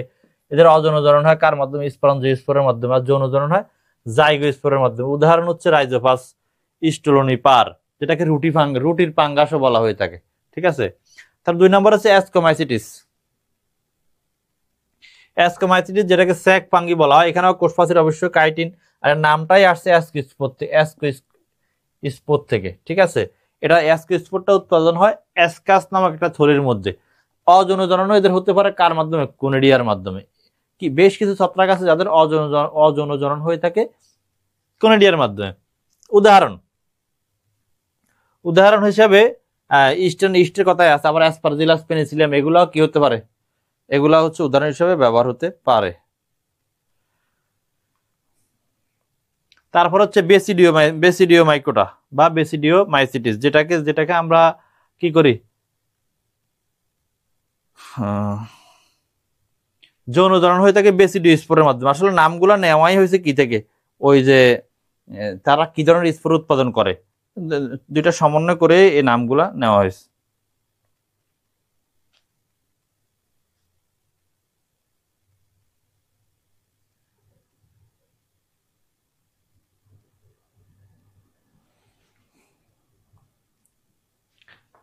এদের অজনজরণ বিরল, এটা কিন্তু গুরুত্বপূর্ণ একটা কথা। এদের অজনজরণ কি হয়ে থাকে, বিরল হয়ে থাকে। এটা সবচেয়ে গুরুত্বপূর্ণ শ্রেণী আমার কাছে মনে হয়, কারণ এখানের মধ্যে আমাদের আমরা যেটাকে মাশরুম বলে থাকি, এটা কোথায় আছে, এটা এবিসিডিওমাইসিটিস শ্রেণীরই বিশেষ কিছু ছত্রাক যেগুলো বক্ষণযোগ্য। সবগুলা কিন্তু মাশরুম না, যেগুলো বক্ষণযোগ্য শুধু সেগুলাকে কি বলবো আমরা, শুধু সেগুলাকে আমরা মাশরুম বলবো। তো উদাহরণ হিসেবে অ্যাগারিকাস মাশরুম বা গমের মরিচা রোগ সৃষ্টি করে, যেটাকে পাকসিনিয়া গ্রামিনিস টিটিসি বলা হয়। তারপরে 4 নাম্বার হচ্ছে কাইটিরিওমাইসিটিস, যেগুলো প্রাচীনতম। এটা সবচেয়ে গুরুত্বপূর্ণ, ঠিক আছে, সবচেয়ে গুরুত্বপূর্ণ প্রাচীনতম। এরা একমাত্র শ্রেণী যাদের কি আছে, চলনশীল প্লাজিলেটেড জুস্পোর আছে। চলনশীল এদের দেহে স্পোর, জুস্পোর কাদেরকে বলা জানেন, যাদের যেসব স্পোরের মধ্যে প্লাজেলা আছে। তো প্লাজেলা আছে মানে সে কি চলনশীল, এরা অন্যগুলা কিন্তু চলনশীল না, অন্যের স্পোর গুলা চলনশীল না। তাহলে এখানে বলাই আছে যে একমাত্র শ্রেণী যেগুলা এই আনকমন বৈশিষ্ট্য যে কোনো কিছুর ক্ষেত্রে ওইগুলাই জানতে হবে। প্রিলিমিনারি মানে হচ্ছে আপনাকে আনকমন জিনিস জানতে হবে, আর আপনাকে আনকমন পড়াশোনাও জানতে হবে। অন্য অন্য অন্য সাধারণ সবাই যেটা পারে, যে বাংলাদেশের মুক্তিযুদ্ধে 11টা সেক্টরে ভাগ করা হয়েছে, 7 জন বিশিষ্ট, জাতীয় গাছের নাম আম গাছ, এগুলা দিয়ে কিন্তু আপনার কখনো বিসিএস হবে না, ঠিক আছে। আপনাকে জানতে হবে অন্যরা জানে না, আপনার পাশে অন্যজন জানে না, আপনি জানেন, তাহলে আপনাকে জানতে হলে অবশ্যই অন্য থেকে একটু বেশি পড়তে হবে, তাই না? আসলে সবার মেধা কিন্তু আমাদের সমান, যারা লাইভ দেখতেছেন আমি সবার মেধাই সমান। কত হচ্ছে পার্থক্যটা তৈরি হয় হচ্ছে কে কতক্ষণ বইকে সময় দেয়, কে কতক্ষণ বইকে সময় দেয়। হ্যাঁ, তো এটা হচ্ছে কি আছে, এদের প্লাজিলেটেড জুস্পোর আছে। উদাহরণ হচ্ছে ব্যাঙের রোগ ঘটায় আর কি, এই এই কিটা, এই শৈবালটা ডিউটেরোমাইকোটা বা ডিউটেরোমাইসিটিস। এটা খুব গুরুত্বপূর্ণ কেন জানেন, এদের হচ্ছে যৌনজনন হয় না, বা বলা হয় অজানা, মানে যৌনজনন হয় না, শুধু অযৌনজনন হয়ে থাকে, এদের শুধু অযৌনজনন হয়ে থাকে। উদাহরণ হিসেবে আছে হচ্ছে ক্যান্ডিডা অ্যালবিকান্স, আর এটা বেশি গুরুত্বপূর্ণ। হ্যাঁ, ট্রাইকোফাইটন এটার কারণে কি হয়, দাঁত রোগ হয়ে থাকে, মানুষের দাঁত রোগ হয়ে থাকে। তারপর ওমাইসিটিস, এটা কিন্তু গুরুত্বপূর্ণ কেন জানেন, এটা গুরুত্বপূর্ণ সেলুলোজের কারণে। আগে বলছি এখান থেকে কিন্তু প্রশ্ন আসবেই মাস্ট, সেলুলোজের কারণে। কারণ আমরা জানি ছত্রাক মানেই কাইটিন, কিন্তু এই হচ্ছে ব্যতিক্রম। এই ব্যতিক্রম জিনিস আপনাকে মাথায় ঢুকাতে হবে, যেটা কি ব্যতিক্রম। স্যার জেনারেল অংশের কি সাজেশন দেওয়া হবে পেইডদের জন্য? জেনারেল অংশের সাজেশন এটা আমি বলতে পারি না, আসলে এটা লাইভ এমসিকিউ কর্তৃপক্ষ ভালো বলতে পারবে। তো সেলুলোজ কাইটিন নির্মিত নয়, ঠিক আছে, কাইটিন নির্মিত নয়, এটা ব্যতিক্রম। এই কারণে এটা আমাদের জানতে হবে। এদের স্পোর হচ্ছে কি বাই প্লাজিলেট জুস্পোর। বাই মানে 2, প্লাজিলেট মানে 2টা প্লাজেলা আছে, জুস্পোরের মধ্যে 2টা প্লাজেলা আছে। এই জুস্পোর গুলার চিত্র দেখবেন বিভিন্ন বইতে দেওয়া থাকে, ঠিক আছে। উদাহরণ হচ্ছে আলোর যে লেড ব্লাইটের বাংলা কি, বিলম্বিত দশা। লেট বিলম্বে, ব্লাইট লেড ব্লাইট রোগের ছত্রাক, ফিটোফিথোরা ইনফেস্টান্স। এখানে মনে রাখার কিছু কৌশল, মানে আসলে যে কোনো পড়াই যখন আমরা নোট করি না, এভাবে সংক্ষেপে নোট করতে হবে। অনেকে মানে স্টাইল করে বড় বড় করে জায়গা রেখে রেখে নোট করে, আসলে ওই নোটগুলা তেমন একটা কার্যকর হয় না। কারণ হচ্ছে আপনি যখন ওই পিছনের পেজ পড়ে আসছেন, সামনে আস্তে আস্তে আপনার অনেক কিছুই আপনার মেমোরি থেকে চলে যাবে। যে কোনো নোট করতে হবে কি স্বল্প পরিসরে, যত স্বল্প পরিসরে করা যায়। প্রয়োজনে ঘন করে লিখবেন, কিন্তু স্বল্প পরিসরে করতে হবে। তুলনামূলক জিনিস বুঝতে হলে, তুলনামূলক পার্থক্য বুঝতে হলে আপনি এই কারণে আমরা একই বিষয় একসাথে পড়ার কথা বলি। একটা না একই বিষয় বা একটা অধ্যায় পড়তে হবে, এর মধ্যে অন্য কিছু ঢুকানো যাবে না, তাহলে আপনার মস্তিষ্ক থেকে আগের অনেক কিছু হারিয়ে যাবে। আর একসাথে পড়লে, কাছাকাছি লেগে পড়লে আপনার কি হবে, পার্থক্য, তুলনামূলক পার্থক্য বা এদের মধ্যে কি সম্পর্ক, ওই জিনিসগুলো হচ্ছে আপনার সহজে মনে থাকবে। তো এখানে আমি পরে চলে যাবো, এটা অলরেডি আলোচনা করছি। ছত্রাকের উপকারিতার মধ্যে খাদ্য উৎপাদন, আমরা জানি ইস্ট দিয়ে রুটি, মদ, ভিনেগার এগুলো তৈরি হয়। ওষুধ শিল্পে ফেনিসিলিয়াম থেকে, ফেনিসিলিন অ্যাসপারজিলাস থেকে অ্যাসিড পাওয়া যায়। ভিটামিন ও enzyme, vitamin B12, amylase, protease. Sir আমি আপনার ক্লাস দেখতেছি, সাইফুল খালেদ ভাই, থ্যাংক ইউ ভাই। মাশরুম, মাশরুম খাদ্য হিসেবে ব্যবহার করা হয়, বিভিন্ন হোটেল রেস্টুরেন্টে কিন্তু মাশরুম পাওয়া যায়। এছাড়া মাশরুম থেকে ভোজ্য তেলও তৈরি করা হয়ে থাকে। বায়োটেকনোলজিতে ইস্ট, এটা কিন্তু একটা বিভিন্ন জেনেটিক গবেষণায় একটা কার্যকর একটা উপাদান। পারমান্টেশন শিল্পে পারমান্টেশন, যেটাকে আগের যুগ থেকে কিন্তু পারমান্টেশন মানুষ করে আসতেছে, আমরা জানি, যদিও মানুষ জানে না এটা পারমান্টেশন, যে অ্যালকোহল উৎপাদন বা সয়া সস, চিজ এগুলো উৎপাদনের অপকারিতার ক্ষেত্রে এটা কিন্তু মোস্ট ইম্পর্টেন্ট। কারণ উদ্ভিদের যত রোগ হয়ে থাকে, আমরা কিন্তু উদ্ভিদ বিজ্ঞান নিয়ে সবাই পড়াশোনা করি, উদ্ভিদের 60% রোগ শুধু ছত্রাকের কারণে হয়ে থাকে। এই কারণে এই ছত্রাক গঠিত উদ্ভিদ রোগগুলো সম্পর্কে আমাদের ক্লিয়ার ধারণা থাকতে হবে। তার মধ্যে পাকসেনিয়াটা সবচেয়ে গুরুত্বপূর্ণ, গমের মরিচা রোগ সৃষ্টি করে। আলুর লেট ব্লাইট বা বিলম্বিত দশা রোগ কার কারণ হয়? ফিটোফথোরা ইনফেস্টান্স, এটাও খুবই গুরুত্বপূর্ণ, আমরা জানি, এটা আলাদা আবার বর্ণনা আসবে সামনে। মানব দেহে রোগ সৃষ্টি করে, একটু আগে যেটা বলছি, কি, ট্রাইকোফাইটন। তারপর বিষাক্ত মাশরুম আছে, এই যে মাশরুম রাস্তার মধ্যে একটা ব্যাঙের ছাতা দেখে এটাকে মাশরুম মনে করে খাওয়া যাবে না, কারণ এটা অনেক বিষাক্ত হতে পারে, এমনকি মানুষের মৃত্যু পর্যন্ত ঘটাতে পারে। তো এটা হচ্ছে অ্যামানিটা, এটা হচ্ছে সবচেয়ে মারাত্মক একটা বিষাক্ত, মানে বিষাক্ত মাশরুম পড়তে গেলে বইতে এটার উদাহরণটা প্রয়োগ করা হয়। তার মানে এটা আমাদের জানতেই হবে। কিছু মানুষের নামও কিন্তু আছে আমানি, কাছাকাছি মিল রেখে মনে রাখতে হয়, মনে রাখতে হবে, যে কোনো কৌশলে মনে রাখতে হবে, এটা হলো সবচেয়ে বড় ফ্যাক্ট। খাদ্য নষ্ট, কিছু কিছু শৈবাল ছত্রাক কি করে, খাদ্যকে নষ্ট করে ফেলে। রুটি, ফল, সবজিতে রাইজোফাস, অ্যাসপারজিলাস, এটা আমরা জানি, যে কোনো একটা রুটি, পাউরুটি আপনি রেখে দেন, পরের দিন দেখবেন এটার গায়ের মধ্যে কালো কালো ফোটা ফোটা ছাপ ছাপ সৃষ্টি হয়েছে, এগুলাই কিন্তু ছত্রাক। ঠিক আছে, ওই ছত্রাক গুলাই মূলত হচ্ছে অ্যাসপারজিলাস গুলো আমরা সহজে দেখি, কালো কালো যেগুলো দেখি না, এগুলো হচ্ছে অ্যাসপারজিলাস। সবই তো ইম্পর্টেন্ট, কিন্তু পরীক্ষার হলে কি আসে? পরীক্ষার হলে সবার জন্য সেম জিনিস আসে, এটা হচ্ছে সবচেয়ে বড় জিনিস, যে এখানে কিন্তু আমেরিকা থেকে কেউ ডিগ্রি নিয়ে আসা পরীক্ষা দিচ্ছে না, বা জাপান থেকে কেউ আসতেছে না। যারা প্রতিযোগিতা করতেছে সবাই আপনার চারপাশের, মরিয়ম ভূঁইয়া, রিপা, সুব্রত সরকার, পারিয়া সুলতানা, তো সবাই আপনার চারপাশের। এই কারণে আপনি পড়াশোনাকে আমি পরীক্ষা পারবো কি পারবো না, টিকবো কি টিকবো না, এগুলা মাথার কাছে দ্বারা স্থান দিবেন না। কাটমার্ক কত হবে এগুলো আমরা কখনো ভাবতাম না। আমি কাটমার্ক যতই হোক, আমি তো আমার সর্বোচ্চ চেষ্টা করব, তাই না? তাহলে কাটমার্ক কত দিয়ে আমার কি আসে যায়, পরীক্ষার্থী কতজন দিয়ে কি আসে যায়, বা সিট কটা এটা দিয়ে হবে বা কি আসে যায়? আমার তো টার্গেট হচ্ছে আমি আমার সর্বোচ্চ চেষ্টা করব। কাটমার্ক যত হোক, পরীক্ষার্থী যত হোক, যাই হোক না কেন, ঠিক আছে? আর কঠিন প্রশ্ন সবার জন্যই কঠিন হবে, আপনি অন্যজন পারলে, আপনি না পারলে এটা আপনার ব্যর্থতা। তারপর হচ্ছে কি, অ্যালার্জি ও টক্সিন উৎপাদন, হ্যাঁ, এটা হচ্ছে অ্যাসপারজিলাস সাধারণত এটা ঘটায়। এবার হচ্ছে concept of plant disease. Plant disease মানে হচ্ছে কি, আমরা জানি যে উদ্ভিদের অ্যাবনর্মাল কন্ডিশনটাই হচ্ছে প্লান্ট ডিজিজ। আর এটা এগুলো সাধারণত ভিজিবল হয়, দৃশ্যমান হয়ে থাকে, দৃশ্যমান স্পট, উইল্ড, ব্লাইট। তো রোগের কারণগুলা কি কি আপনাদের যা তো জানাশোনা আছে কমেন্ট করবেন, কমেন্টে আমরা দেখতেছি। অসাধারণ স্যার, আলেয়া আক্তার আলো, ইনশাআল্লাহ, সবই তো ইম্পর্টেন্ট। পরীক্ষার হলে কনফিডেন্স থাকবে যে আমি পারবই, হ্যাঁ, আর আশেপাশে কারো থেকে দেখে কোনোদিন বিসিএস হয় না, হওয়ার সম্ভব না। এমনকি বিসিএস এত সময় কম থাকে, কেউ কারো থেকে দেখেও না। নাবিয়া আক্তার, নিতু। তো ভাইরাসের উদ্ভিদ রোগগুলোর মধ্যে কারণ কি কি আমরা জানি, প্রধান দুই ভাগে ভাগ করা হয়, একটা হচ্ছে জীবজ কারণ, একটা হচ্ছে অজীবজ কারণ। জীবজ কারণ মানে এরা হচ্ছে ইনফেকশাস বা হচ্ছে প্যারাসাইটিক, বিভিন্ন পরজীবীর কারণ হয়। ছত্রাক গঠিত রোগ কোনগুলা? Rust, smut, powdery, mildew. যত রাস্ট আছে, যে কোনো উদ্ভিদের রাস্ট হতে পারে, যে কোনো উদ্ভিদের স্মার্ট হতে পারে, এগুলো সব ছত্রাক গঠিত। ব্যাকটেরিয়া গঠিত হচ্ছে ব্যাকটেরিয়াল ব্লাইট, সফট রুট। তারা ভাইরাস গঠিত রোগ কি আছে? টিএমবি, রাইস টুংরু ভাইরাস, এটা তো নামের মধ্যে ভাইরাস আছে। মাইক্রোপ্লাজমা গঠিত, মাইক্রোপ্লাজমা লাইক অর্গানিজম, এটাকে এমএলও সংক্ষেপে বলা হয়, মাইক্রোপ্লাজমা লাইক অর্গানিজম। আমরা সামনে যাবো, আরেকটু যাতে পড়তে পারি। তো অ্যাবায়োটিক কজ মানে অজীবজ কারণ, যেগুলো জীবের কারণে হয় না, অন্যান্য পরিবেশগত কারণ হয়ে থাকে। যেমন 1 নম্বর হতে পারে নিউট্রিয়েন্ট ডিফিসিয়েন্সি, মানে পুষ্টির ঘাটতি হলে। যেমন নাইট্রোজেন ঘাটতি হলে কি হয়? ক্লোরোসিস হয়। খুব গুরুত্বপূর্ণ একটা পড়া কিন্তু, নাইট্রোজেন ঘাটতির কারণে কি হয়? ক্লোরোসিস হয়ে থাকে। তার টেম্পারেচার এক্সট্রিমস, বেশি তাপমাত্রা হলে কি হবে? ইনজুরি হবে উদ্ভিদের। তারপরে সান স্ক্রস হবে। ওয়াটার স্ট্রেস, পানির ঘাটতি হলে কি হবে? ড্রট, এক্সেস ওয়াটার হলে রুট রট। এক্সেস ওয়াটার মানে কি? অতিরিক্ত পানি হলে। রুট মানে কি? রুট মানে হচ্ছে মূল, আর রট মানে পচে যাওয়া, তার মূল মূল পচে যেতে পারে।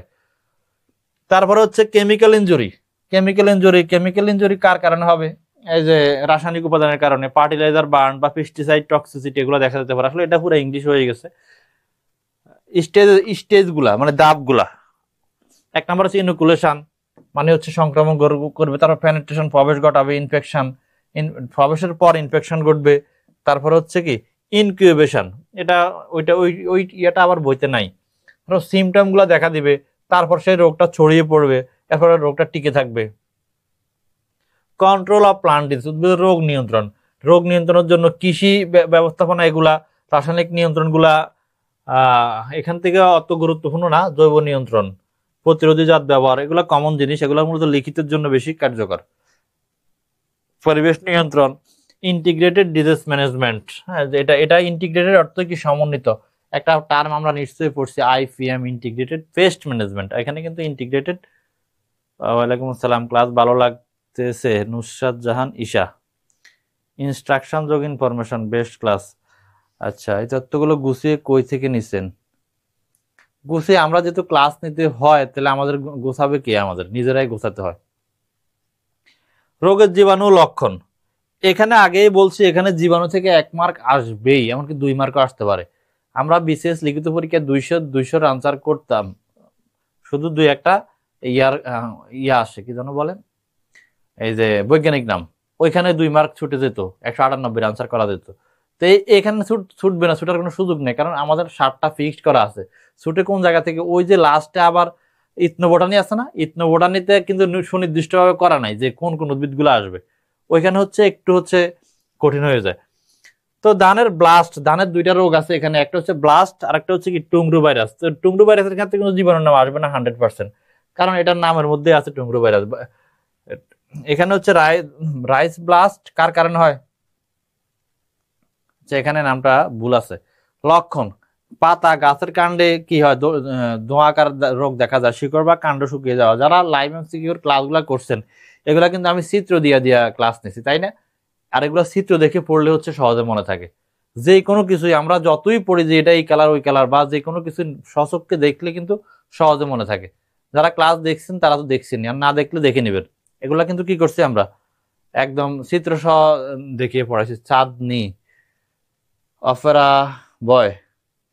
আচ্ছা, টুংরু, রাইস টুংরু ভাইরাস, যেটাকে আরটিবি বলা হয়, গাছ হলুদাভ হয়ে যায়, এটা কিন্তু গুরুত্বপূর্ণ একটা এমসিকিউ। একটা জীবাণু থেকে মাস্ট, আর একটা আসবে কোথা থেকে? আনকমন বৈশিষ্ট্য।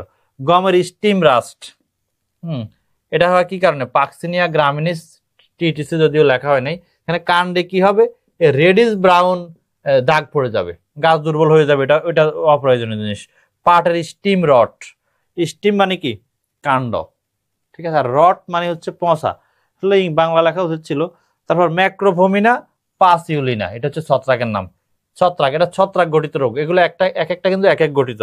কাণ্ড ধূসর বাদামি নরম হয়ে যায়, গাছ মারা যায়। কলার পানামা রোগ, পানামা একটা দেশ আছে না পৃথিবীতে, পানামা, এই যে উত্তর আমেরিকা দক্ষিণ আমেরিকার মাঝখানে একটা দেশ আছে, পানামা পেপারস কেলেঙ্কারি হয়েছিল। আর সামগ্রিক পড়াশোনার সবচেয়ে গুরুত্বপূর্ণ একটা জিনিস হচ্ছে ম্যাপ। আপনি বিসিএস ক্যাডার হতে চান, আপনার বাসায় ম্যাপ থাকা ফরজে আইন, মানে থাকতেই হবে। সবচেয়ে গুরুত্বপূর্ণ হচ্ছে ম্যাপ, সকল বিষয়ের পড়ার উপরে হচ্ছে ম্যাপ। আপনি পৃথিবীর কোথায় আছেন, কি পড়তেছেন, আপনি এগুলো কোথায় ঘটছে, এই জিনিসগুলো যদি আপনি না ভাবতে পারেন, তাহলে আপনার দ্বারা আসলে ভালো কিছু করা আসলে সম্ভব হবে না। আলটিমেটলি হয়তো আপনার কিছুদিন মুখস্থ করবেন। এই যে আমি পানামা বলতেছি, আমি কিন্তু কল্পনা কিন্তু পানামাতেই আছি। আমার ডান পাশে হচ্ছে উত্তর আমেরিকা, বাম পাশে হচ্ছে কি দক্ষিণ আমেরিকা, মাঝখানে হচ্ছে পানামা, ছোট্ট একটা দেশ। পানামা, কোস্টারিকা, এরপরে হচ্ছে এইদিকে গেলে হচ্ছে মেক্সিকো, আমেরিকা, তারপর হচ্ছে কি কানাডা, উত্তর আমেরিকা মহাদেশ, লাস্ট মাথা। আলু কলার পানামা রোগ হয় কি কারণে? পুসারিয়া বক্সিসপোরাম, এটাও একটা ছত্রাকের কারণে হয়। এক্ষেত্রে পাতাগুলা কি হলুদ হলুদ হয়ে গাছগুলা মারা যায়, পাতাগুলা হলুদ হয়ে পড়ে যেতে থাকে। আলুর লেড ব্লাইট, ঠিক আছে, এটা কার কারণে হয়? পিটুফিথোরা ইনফেস্টান্স, এই রোগের কারণে হয়ে থাকে। তো পাতায় আলুর গোড়া বা টিউবার পচে যায়। আখের লাল পচা, এক্ষেত্রেও নামটা হচ্ছে রেড রট, রেড রড, যেটা জীবাণুর নাম হচ্ছে কোলিট্রোকাম পালকাটুম। কাণ্ডের এটা আমরা সবাই বাস্তবে দেখি, তাই না? অনেক সময় আখ খাইতে গেলে আখের ভিতরটা হচ্ছে কি দেখা যায়, লাল দেখা যায়, আখের ভিতরটা লাল দেখা যায়, পাতা হলুদ হয়ে যায়, কিন্তু পাতা হলুদ হয়ে মারা যায়। পানামা, ফুসারিয়াম অক্সিস্পোরাম, হ্যাঁ এই যে মনে রাখার একটা পদ্ধতি। পানামা হচ্ছে কি ফুসারিয়াম অক্সিস্পোরাম। ব্লাস্ট পাইরিকুলারিয়া ওরাইজি, ঠিক আছে, ব্লাস্টটা হচ্ছে পাইরিকুলারিয়া ওরাইজি। এই যে আমাদের যে আমাদের অঞ্চলে একবার হয়েছিল না, দুইবার দুর্ভিক্ষ হয়েছে, ঠিক আছে। একটা হচ্ছে সেকেন্ড ওয়ার্ল্ড ওয়ারের পর, ওয়ার্ল্ড ওয়ারের সময় 1943-তে, ঠিক আছে। এই যে দুইটা কারণ ছিল, একটা হচ্ছে এদিক দিয়ে আমাদের মায়ানমারে, জাপান কিন্তু মায়ানমার দখল করে নিয়েছিল তখন। প্রথম দিকে তো জাপান যুদ্ধে গিয়েছিল, এমনকি জাপান শেষ পর্যন্ত ট্রাই করে গেছে। 2 সেপ্টেম্বর তারা হচ্ছে লাস্ট আত্মসমর্পণ করছে। তো এর আগে জাপান যখন মায়ানমার দখল করছে, তখন কিন্তু মায়ানমার থেকে আমাদের চাল রপ্তানি বন্ধ হয়ে গেছে। একই সময়ে বাংলাদেশে হচ্ছে ব্লাস্ট রোগের কারণে চালের উৎপাদন অনেক কমে গেছে। এই কারণে হচ্ছে মদিরা আক্তার, এই কারণে হচ্ছে ইহা কমে গেছে, চালের উৎপাদন কম হওয়ার কারণে দুর্ভিক্ষ দেখা দিয়েছিল। তারপর হচ্ছে শৈবালের প্রধান শ্রেণীগুলা, পুরা সিলেবাসের মধ্যে সবচেয়ে ইম্পর্টেন্ট, অলরেডি বলছে, এখান থেকে 4 মার্ক, একটা জিনিস থেকে 4 মার্ক, ঠিক আছে। তো এই প্রধান শ্রেণীগুলার কি জানতে হবে, বৈশিষ্ট্য এবং উদাহরণগুলা জানতে হবে। 1 নম্বর হচ্ছে ক্লোরোফাইটা। আমরা জানি ক্লোরোফাইটা মানে হচ্ছে সবুজ শৈবাল, সবুজ শৈবাল। ক্লোরোফাইলা মানে সবুজ, উদাহরণ হচ্ছে ক্লোরেলা, স্পাইরোগারা, বল বক্স, আলবা। তারপরে পিওপাইটা, হ্যাঁ পিওপাইটা মানে হচ্ছে কি বাদামি শৈবাল, উদাহরণ হচ্ছে সারগাসাম, পিউকাস, লামিনেরিয়া। তারপর হচ্ছে রোডোফাইটা, রোডো মানে রেড, হ্যাঁ রোডো মানে রেড মানে কি লাল, লাল শৈবাল। এখানে হচ্ছে উদাহরণ হচ্ছে পলিসিফোনিয়াটা গুরুত্বপূর্ণ এখানে সবচেয়ে। বেসিলিরিওপাইটা, যেগুলো হচ্ছে ডায়াটম আমরা বলে থাকি। তো এর মধ্যে উদাহরণ হচ্ছে নেবিকুলা, এটাকে সবাই আমরা চিনি, তাই না, নেবিকুলা। ইউগ্লেনোপাইটা, এটা এমন একটা জীব, এটাকে উদ্ভিদও মনে হয় আবার প্রাণীও মনে হয়ে থাকে। এখানে উদাহরণ হচ্ছে ইউগ্লেনাটাই, এটাও গুরুত্বপূর্ণ একটা শ্রেণী। আমিও একদম গুরুত্বপূর্ণ মাত্র 5টা শ্রেণী লিখছি, এই 5টা সম্পর্কে খুব ভালোভাবে জানতে হবে, খুব ভালোভাবে। তারপর রেঞ্জ অফ ভেজিটেটিভ স্ট্রাকচার, তার মধ্যে এককোষী কোনগুলো আছে, এককোষীর মধ্যে আছে ক্লোরেলা, ইউগ্লেনা নিজেও কিন্তু এককোষী। তারপর হচ্ছে যেগুলা কলোনিয়াল মানে কি উপনিবেশবাদী, এরা উপনিবেশ আকারে থাকে।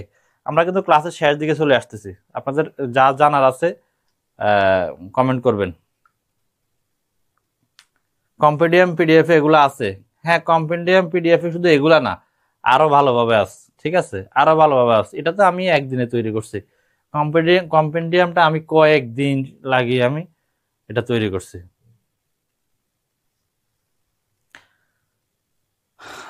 তারপর হচ্ছে কি কলোনি আকারে থাকে, বল বক্স, গনিয়াম, এরা কিন্তু কলোনি আকারে থাকে, মানে দলবদ্ধভাবে থাকতে পছন্দ করে, এরা একা একা থাকে না। সূত্রীয় বা ফিলামেন্টাস যেটাকে আমরা বলি, এক্ষেত্রে উদাহরণ হিসেবে আছে স্পাইরোগাইরা, ইউলোথ্রিক্স, এগুলা কিন্তু সূত্রাকার। তারপর এটা গুরুত্বপূর্ণ না, এটা অপ্রয়োজনীয়। সিপোনাস, এখানে আছে হচ্ছে কি বাউসেরিয়া, এটা অত গুরুত্বপূর্ণ না। ফাইটোপ্লাঙ্কটনের বৈশিষ্ট্য থেকে 1 মার্ক নিশ্চিত থাকবেই, 1 মার্ক। বৈশিষ্ট্য এরা এককোষী। ফাইটোপ্লাঙ্কটন কি, যে আমরা জানি পানির মধ্যে যে ক্ষুদ্র ক্ষুদ্র জীবগুলা থাকে, উদ্ভিদ বা প্রাণী, এদেরকে একত্রে বলা হবে প্লাঙ্কটন। তার মধ্যে যেগুলো উদ্ভিদ সেগুলো হচ্ছে পাইটোপ্লাঙ্কটন। পাইটো মানে উদ্ভিদ, এই যে পাইটো হরমোন। আর যেগুলো প্রাণী এগুলো হচ্ছে কি জুপ্লাঙ্কটন, যেগুলো প্রাণী সেগুলো হচ্ছে জুপ্লাঙ্কটন। তো এরা এককোষী বা কলোনি আকারে থাকে। এছাড়া জলজ পরিবেশের মধ্যে এরা বেঁচে থাকে, সীমিত চলাফেরা, এরা চলাফেরা করতে পারে না। এদের দেহে কিন্তু ফটোসিনথেটিক পিগমেন্টস আছে, মানে এরা কি করতে পারে, ফটোসিনথেসিস মানে সালোক সংশ্লেষণ ঘটাতে পারে। আমরা যেগুলা পড়তেছি এখন পর্যন্ত কিন্তু একদম প্রথম দিকেই, কারণ এটার একটা শুধুমাত্র আপনাদের সমস্যা ভিত্তিক পড়াশোনা এখানে, ঠিক আছে। তো কি নিয়ে কথা বলতেছিলাম, আচ্ছা ফাইটোপ্লাঙ্কটন নিয়ে। আপনাদের যা আছে কমেন্টে বলবেন। পিডিএফ নিতে চাই না আমরা, পিডিএফ পাবো না। পিডিএফ আসলে এই কম্পেন্ডিয়াম ফাইলটা শুধুমাত্র পেইড ব্যাচের জন্যই, ঠিক আছে। লাইভ এমসিকিউ যারা কোর্সে ভর্তি হয়েছে তাদের জন্য এটা ফ্রি, তাদের আর অন্যদের জন্য এটা আসলে এই এই ক্লাস থেকে কিন্তু আপনি অনেকটা দেখে বলছেন, দেখে বলছেন বা আরেকটু আমরা আছি দেখতে পারতেছেন। সূর্য আসলে এখানে যেহেতু এটা একটা তাদের একটা বিশাল একটা কর্মযজ্ঞ, এই কারণে এটা তো সবকিছু তার ফ্রি দেওয়া যায় না, তাই না? দ্রুত বংশ বিস্তার, এরা কিন্তু দ্রুত বংশ বিস্তার করে, এরা বিভিন্ন রঙের হতে পারে, লাইট সেন্সিটিভ, ফটোসিনথেসিস এফিসিয়েন্সি অনুযায়ী এরা কি করতে পারে, লাইট সেন্সিটিভ হয়ে থাকে, লাইট সেন্সিটিভ হয়ে থাকে। ফাইটোপ্লাঙ্কটনের গুরুত্বগুলো একদম সংক্ষেপে এখানে দেওয়া আছে। এরা অক্সিজেন উৎপাদন করে, এরা খাদ্য চেইনের ভিত্তি, কার্বন ডাইঅক্সাইড শোষণ করে, তাই না? যেহেতু এটা কি, এটা একটা উদ্ভিদ, উদ্ভিদ না, এটা উদ্ভিদের মতোই। তারপর হচ্ছে এরা অপকারিতার মধ্যে আছে, এরা ব্লুম সৃষ্টি করে, যেটাকে আমরা ওয়াটার ব্লুম বলে থাকি। এরপরে আমরা কিন্তু ব্রায়োফাইটা টেরিডোফাইটা, এখানে আমরা ব্রায়োফাইটা টেরিডোফাইটা সম্পর্কে একদম সংক্ষেপে একটু লিখছি। এটা কিন্তু খুব গুরুত্বপূর্ণ একটা কথা, মূল কাণ্ড পাতা স্পষ্টভাবে বিবেচ্য নয় ব্রায়োফাইটার ক্ষেত্রে, মানে এর দেহের মধ্যে কিন্তু কি নেই, পরিবহন কলা বা ভাস্কুলার টিস্যু নেই। ওয়ালাইকুম আসসালাম। হ্যাঁ, জনন, রিপ্রোডাকশন, জননের মধ্যে আছে সেক্সুয়াল জনন কার মাধ্যমে হয়, গিমা কাপ বা গ্যামেটোফাইট থেকে গ্যামেট তৈরি হয়, আর ফার্টিলাইজেশন হচ্ছে স্পোরোফাইট থেকে তৈরি হয়ে থাকে। অযৌন জনন, আর উদাহরণ হচ্ছে কি মার্কেনশিয়া, পিউনারিয়া, রিক্সিয়া। টেরিডোফাইটার বৈশিষ্ট্যগুলা কি কি? এই প্রথম এতক্ষণ যা পড়ে আসছি আমরা, এগুলা সব কিন্তু লোয়ার ক্রিপ্টোগ্যামস, মানে হচ্ছে নিম্ন ক্রিপ্টোগ্যামস। ক্রিপ্টোগ্যামস কেমনে মনে রাখবেন? ক্রিপ্টো মানে কিপটা, এত কিপটা যার দেহের মধ্যে কি হয় না, ফুল ফল কিছুই উৎপাদন হয় না, তাকে বলা হয় কিপটা। আর হচ্ছে তাদের দেহে কি নেই, কোনো পরিবহন কলা নেই। পরিবহন কলা মানে জাইলেম ফ্লোয়েম নাই। জাইলেমের কাজ হচ্ছে মাটির নিচ থেকে পানি উদ্ভিদের পাতায় পাতায় নিয়ে যাওয়া, আর পাতায় তৈরি খাদ্যটা সারা দেহে পৌঁছানোটাই হচ্ছে কি, সারা দেহে পৌঁছানোটাই হচ্ছে ফ্লোয়েমের কাজ। ঠিক আছে, সারা দেহে পৌঁছানোটাই হচ্ছে ফ্লোয়েমের কাজ। তো এই প্রথম এদের দেহে কি আছে, এদের দেহের মধ্যে ভাস্কুলার সিস্টেম আছে, দেখছেন?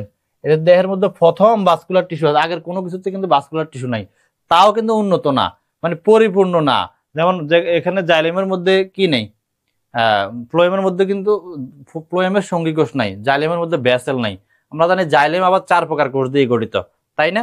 তার মধ্যে ব্যাসেল নাই। তো মনে রাখার জন্য এভাবে মনে রাখা হয়, জাইলেমের বাই নেই, ফ্লোয়েমের সঙ্গী নেই। ঠিক আছে, এটা কিন্তু খুব গুরুত্বপূর্ণ একটা তথ্য। জাইলেমের মধ্যে ব্যাসেল নাই, ফ্লোয়েমের মধ্যে সঙ্গী কোষ নাই, তবে পরিবহন কলা আছে, তবে পরিপূর্ণ না। স্যার এক্সাম কি ঢাকায় হবে নাকি সেন্টার চেঞ্জ হতে পারে? সেন্টার চেঞ্জ হওয়ার সম্ভাবনা খুবই কম। আসসালামু আলাইকুম স্যার, রাজাপুর থেকে আফসানা মিম। কিপটা কি লিখলে কোর্স, মূল কাণ্ড পাতা সুস্পষ্টভাবে বিভাজ্য, সাধারণত আর্দ্র ছায়াযুক্ত স্থানে জন্মায়। আর জনন, এদেরও কিন্তু সেক্সুয়াল আছে, অ্যাসেক্সুয়াল দুইটা জননে হয়ে থাকে। C3, C4 এবং ক্যাম, আমরা একদম শেষ চলে আসছি C3 সেকেন্ড পার্টের। C3, C4 এবং ক্যাম থেকে কিন্তু প্রশ্ন আসা 100%, এটা কোনো 0% ইয়াও নেই, মানে সন্দেহ নেই। তো এখানে প্রধান পদগুলা কি কি? C3 চক্রের অপর নাম হচ্ছে কেলভিন সাইকেল, আর C4 চক্রের অপর নাম কি, হ্যাস অ্যান্ড স্ল্যাক প্যাথওয়ে। তারপর ক্যামের পূর্ণরূপ কি, ক্রাসুলেসিয়ান অ্যাসিড মেটাবলিজম। তো এদের নামগুলো এমন উদ্ভুত কেন?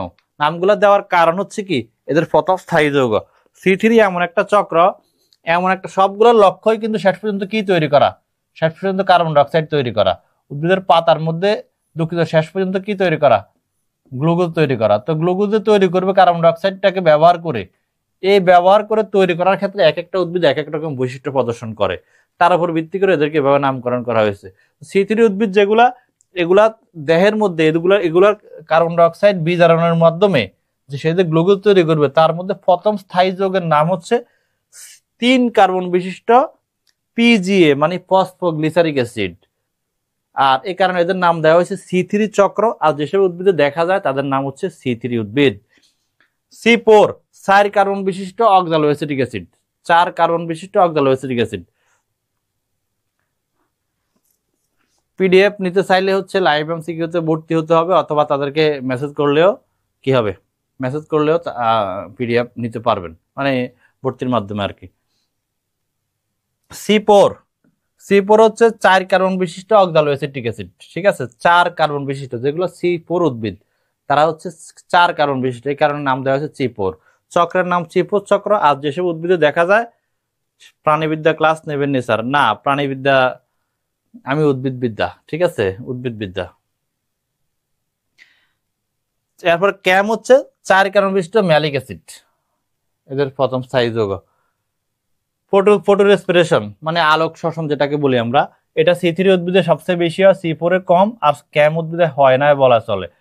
স্টোমাটা খোলার সময়, স্টোমাটা মানে কি পত্ররন্ধ্র, C3 উদ্ভিদের দিনের বেলা, C4 উদ্ভিদেও দিনের বেলা, কিন্তু ক্যাম উদ্ভিদে কি হয়, রাতের বেলা হচ্ছে শুধু খোলা থাকে। ক্যাম উদ্ভিদটা হচ্ছে ভিন্নধর্মী উদ্ভিদ। উদাহরণ হিসেবে, আচ্ছা উদাহরণ নিচে আসবে, কার্বন ডাইঅক্সাইড ফিক্সেশন C3 উদ্ভিদে কোথায় ঘটে, মেসোফিলে। আর C4 উদ্ভিদে মেসোফিল বান্ডল শীট দুইটাতেই ঘটে। আর ক্যাম উদ্ভিদে হচ্ছে রাতের বেলায় মেসোফিলে, তবে দিনের বেলা কেলভিন সাইকেল, দিনের বেলা কেলভিন সাইকেলটাই ঘটবে এই উদ্ভিদে। তার মধ্যে এটা এটা ইম্পর্টেন্ট, কারণ এখানে শুধুমাত্র মেসোফিলের মধ্যেই ঘটে থাকে। সালোকসংশ্লেষণ বা ফটোসিনথেসিস শুনলেই আমরা চিন্তা করব, মানে এটা হচ্ছে কি, এটা মেসোফিল উদ্ভিদের মধ্যে, মেসোফিল কোষে, উদ্ভিদের পাতার মেসোফিল কোষে ঘটে। তো C3 উদ্ভিদটা মূলত ঠান্ডা এবং আর্দ্র পরিবেশে, C4 গরম উজ্জ্বল আর্দ্র পরিবেশে। ক্যাম্পটা কোথায়, শুষ্ক উষ্ণ পানি সীমিত অঞ্চলে। এদের উদাহরণগুলা C3 উদাহরণ আসবে না, কারণ হচ্ছে আমাদের চারপাশে যত উদ্ভিদ আছে সব প্রায় সবই C3 উদ্ভিদ। C4 উদ্ভিদের মধ্যে আছে সূর্যমুখী, তেঁতুল, কফি। আর ক্যাম উদ্ভিদের মধ্যে আছে pine, aloe vera, cactus, paper plant, poppy, ঠিক আছে। এরপরে আমরা মনে রাখার কৌশল, এখানে কিছু মনে রাখার কৌশল লিখে রাখছি। মিনোমনিক করা মানে হচ্ছে দীর্ঘ তালিকা সহজে মনে রাখতে হলে সংক্ষিপ্ত করতে হবে, তাই না, সংক্ষিপ্ত করতে হবে, তাইলে হচ্ছে আমাদের সহজে মনে থাকবে। কঠিন টপিকস ভোরে পড়ার অভ্যাস করতে হবে, কঠিন টপিক কিন্তু আমরা ভুলে যাই, তাই না, ভোরে পড়ার অভ্যাস করলে হচ্ছে আমাদের সহজে মনে থাকবে। বেশি বেশি এমসিকিউ অনুশীলন করতে হবে, ভোরে পড়লে সব যে কোনো পড়াই, কঠিন টপিক গুলো ভোরে পড়তে হয়, কারণ ভোরে মানুষের মেজাজ শান্ত থাকে, পরিবেশ শান্ত থাকে। সুযোগ থাকলে আপনার পিডিএফটা সংগ্রহ করতে আগ্রহী, সুযোগ তো আছেই, পরীক্ষাতে এখনো 10 দিন আছে না, আরো বেশি আছে, 11-12 দিন আছে। অনুশীলনের কৌশল, প্রতিদিন অন্তত 200 এমসিকিউ অনুশীলন করুন। এমন এমসিকিউ অনুশীলন না করলে আপনার কনফিউশন দূর হবে না। কনফিউশন দূর করতে এমসিকিউ অনুশীলনের কোনো বিকল্প নাই, এমসিকিউ অনুশীলনের কোনো বিকল্প নাই। তারপর হচ্ছে উত্তর ডেকে রেখে মনে মনে বলুন, তারপর মিলান। যে কোনো এমসিকিউ উত্তর ডেকে রেখে মনে মনে বলতে হবে, তারপর মিলাতে হবে। না হলে কিন্তু আপনি উত্তর দেখে দেখে পড়বেন, আপনার এটা মাথায় থাকবে না, আপনি নিজেকে প্রশ্ন করতে হবে। অনেকে কি করে, উত্তরটা দাগায় রাখে, আমি দেখছি বেশিরভাগ স্টুডেন্ট উত্তর দাগায় রাখে। কেন, কি লাভ হবে, পরের বার পড়ে আপনি পড়তে থাকবেন, কিন্তু আপনার তো নিজেকে প্রশ্ন যতক্ষণ না করবেন আমি পারি কিনা, তাহলে কিন্তু আপনার এটা ওই আসলে সত্যিকার ভাবে শেখা হবে না। এই কারণে উত্তর ডেকে রেখে মনে মনে বলে সাথে সাথে মিলাতে হবে। যেসব উত্তর 100% পারেন সেগুলো ক্রস করে দিন, পরীক্ষার হলের কথা বলতেছি আর কি এটা। এরপর যেগুলো বারবার ভুল হচ্ছে সেগুলো মনে রাখার জন্য ছন্দ বা টেকনিক ফলো করতে হবে। পরীক্ষার হলে হচ্ছে প্রথমে যেগুলোর উত্তর 100% জানেন সেগুলো উত্তর করবেন, আর যেগুলো দিবেন না নিশ্চিত সেগুলো ক্রস দিয়ে দিবেন। আর হচ্ছে কি ইলিমিনেশন মেথড, মানে হচ্ছে যেগুলো উত্তর নয় নিশ্চিত আপনি জানেন সেগুলো বাদ দিয়ে হচ্ছে আপনি সমাধান বের করতে পারেন। যেগুলো মনে হচ্ছে পারবেন তবে কনফিউজ, সেগুলো এমনি রেখে দিবেন। আর যেগুলো দুইটা অপশনে কনফিউশন সেগুলো ফার্স্টে দুইটা কি দিবেন, দুইটা ফোঁটা দিবেন। আর এভাবে একবার প্রশ্ন শেষ করে দ্বিতীয়বার শুরু করুন, দ্বিতীয়বার একইভাবে আমাদের শেষ করতে হবে। তাহলে এই হচ্ছে আমাদের আজকের আলোচনা। আশা করি এই আলোচনা থেকে অনেক কিছু আপনার রিকল হয়েছে। আর এই লাইভ এমসিকিউ অ্যাপ আপনাকে নিশ্চয়ই সহায়তা করছে, অনেক অনেক অনেক কি সর্বোচ্চ সহায়তা করছে তারা। পরীক্ষায় আশা করি সবাই ভালো করবেন। এই বিসিএস কোনো কারণে মিস হলেও পরের বিসিএস গুলোতে কিন্তু পড়াশোনা এগুলাই, তাই না, বা কলেজ নিবন্ধন, স্কুল শিক্ষক নিবন্ধন, এই বোটানি, তাও কিন্তু এই পড়া কিন্তু এগুলো এক সামান্য এদিক সেদিক। আর অনুশীলন করবেন লাইভ এমসিকিউর অ্যাপ, এমসিকিউ গুলা আশা করি পরীক্ষা ভালো করবেন, ভালো না করার কোনো ধরনের কারণ নাই। তো হয়তো আবার দেখা হবে, সে পর্যন্ত ভালো থাকবেন, সবার জন্য শুভকামনা রইল।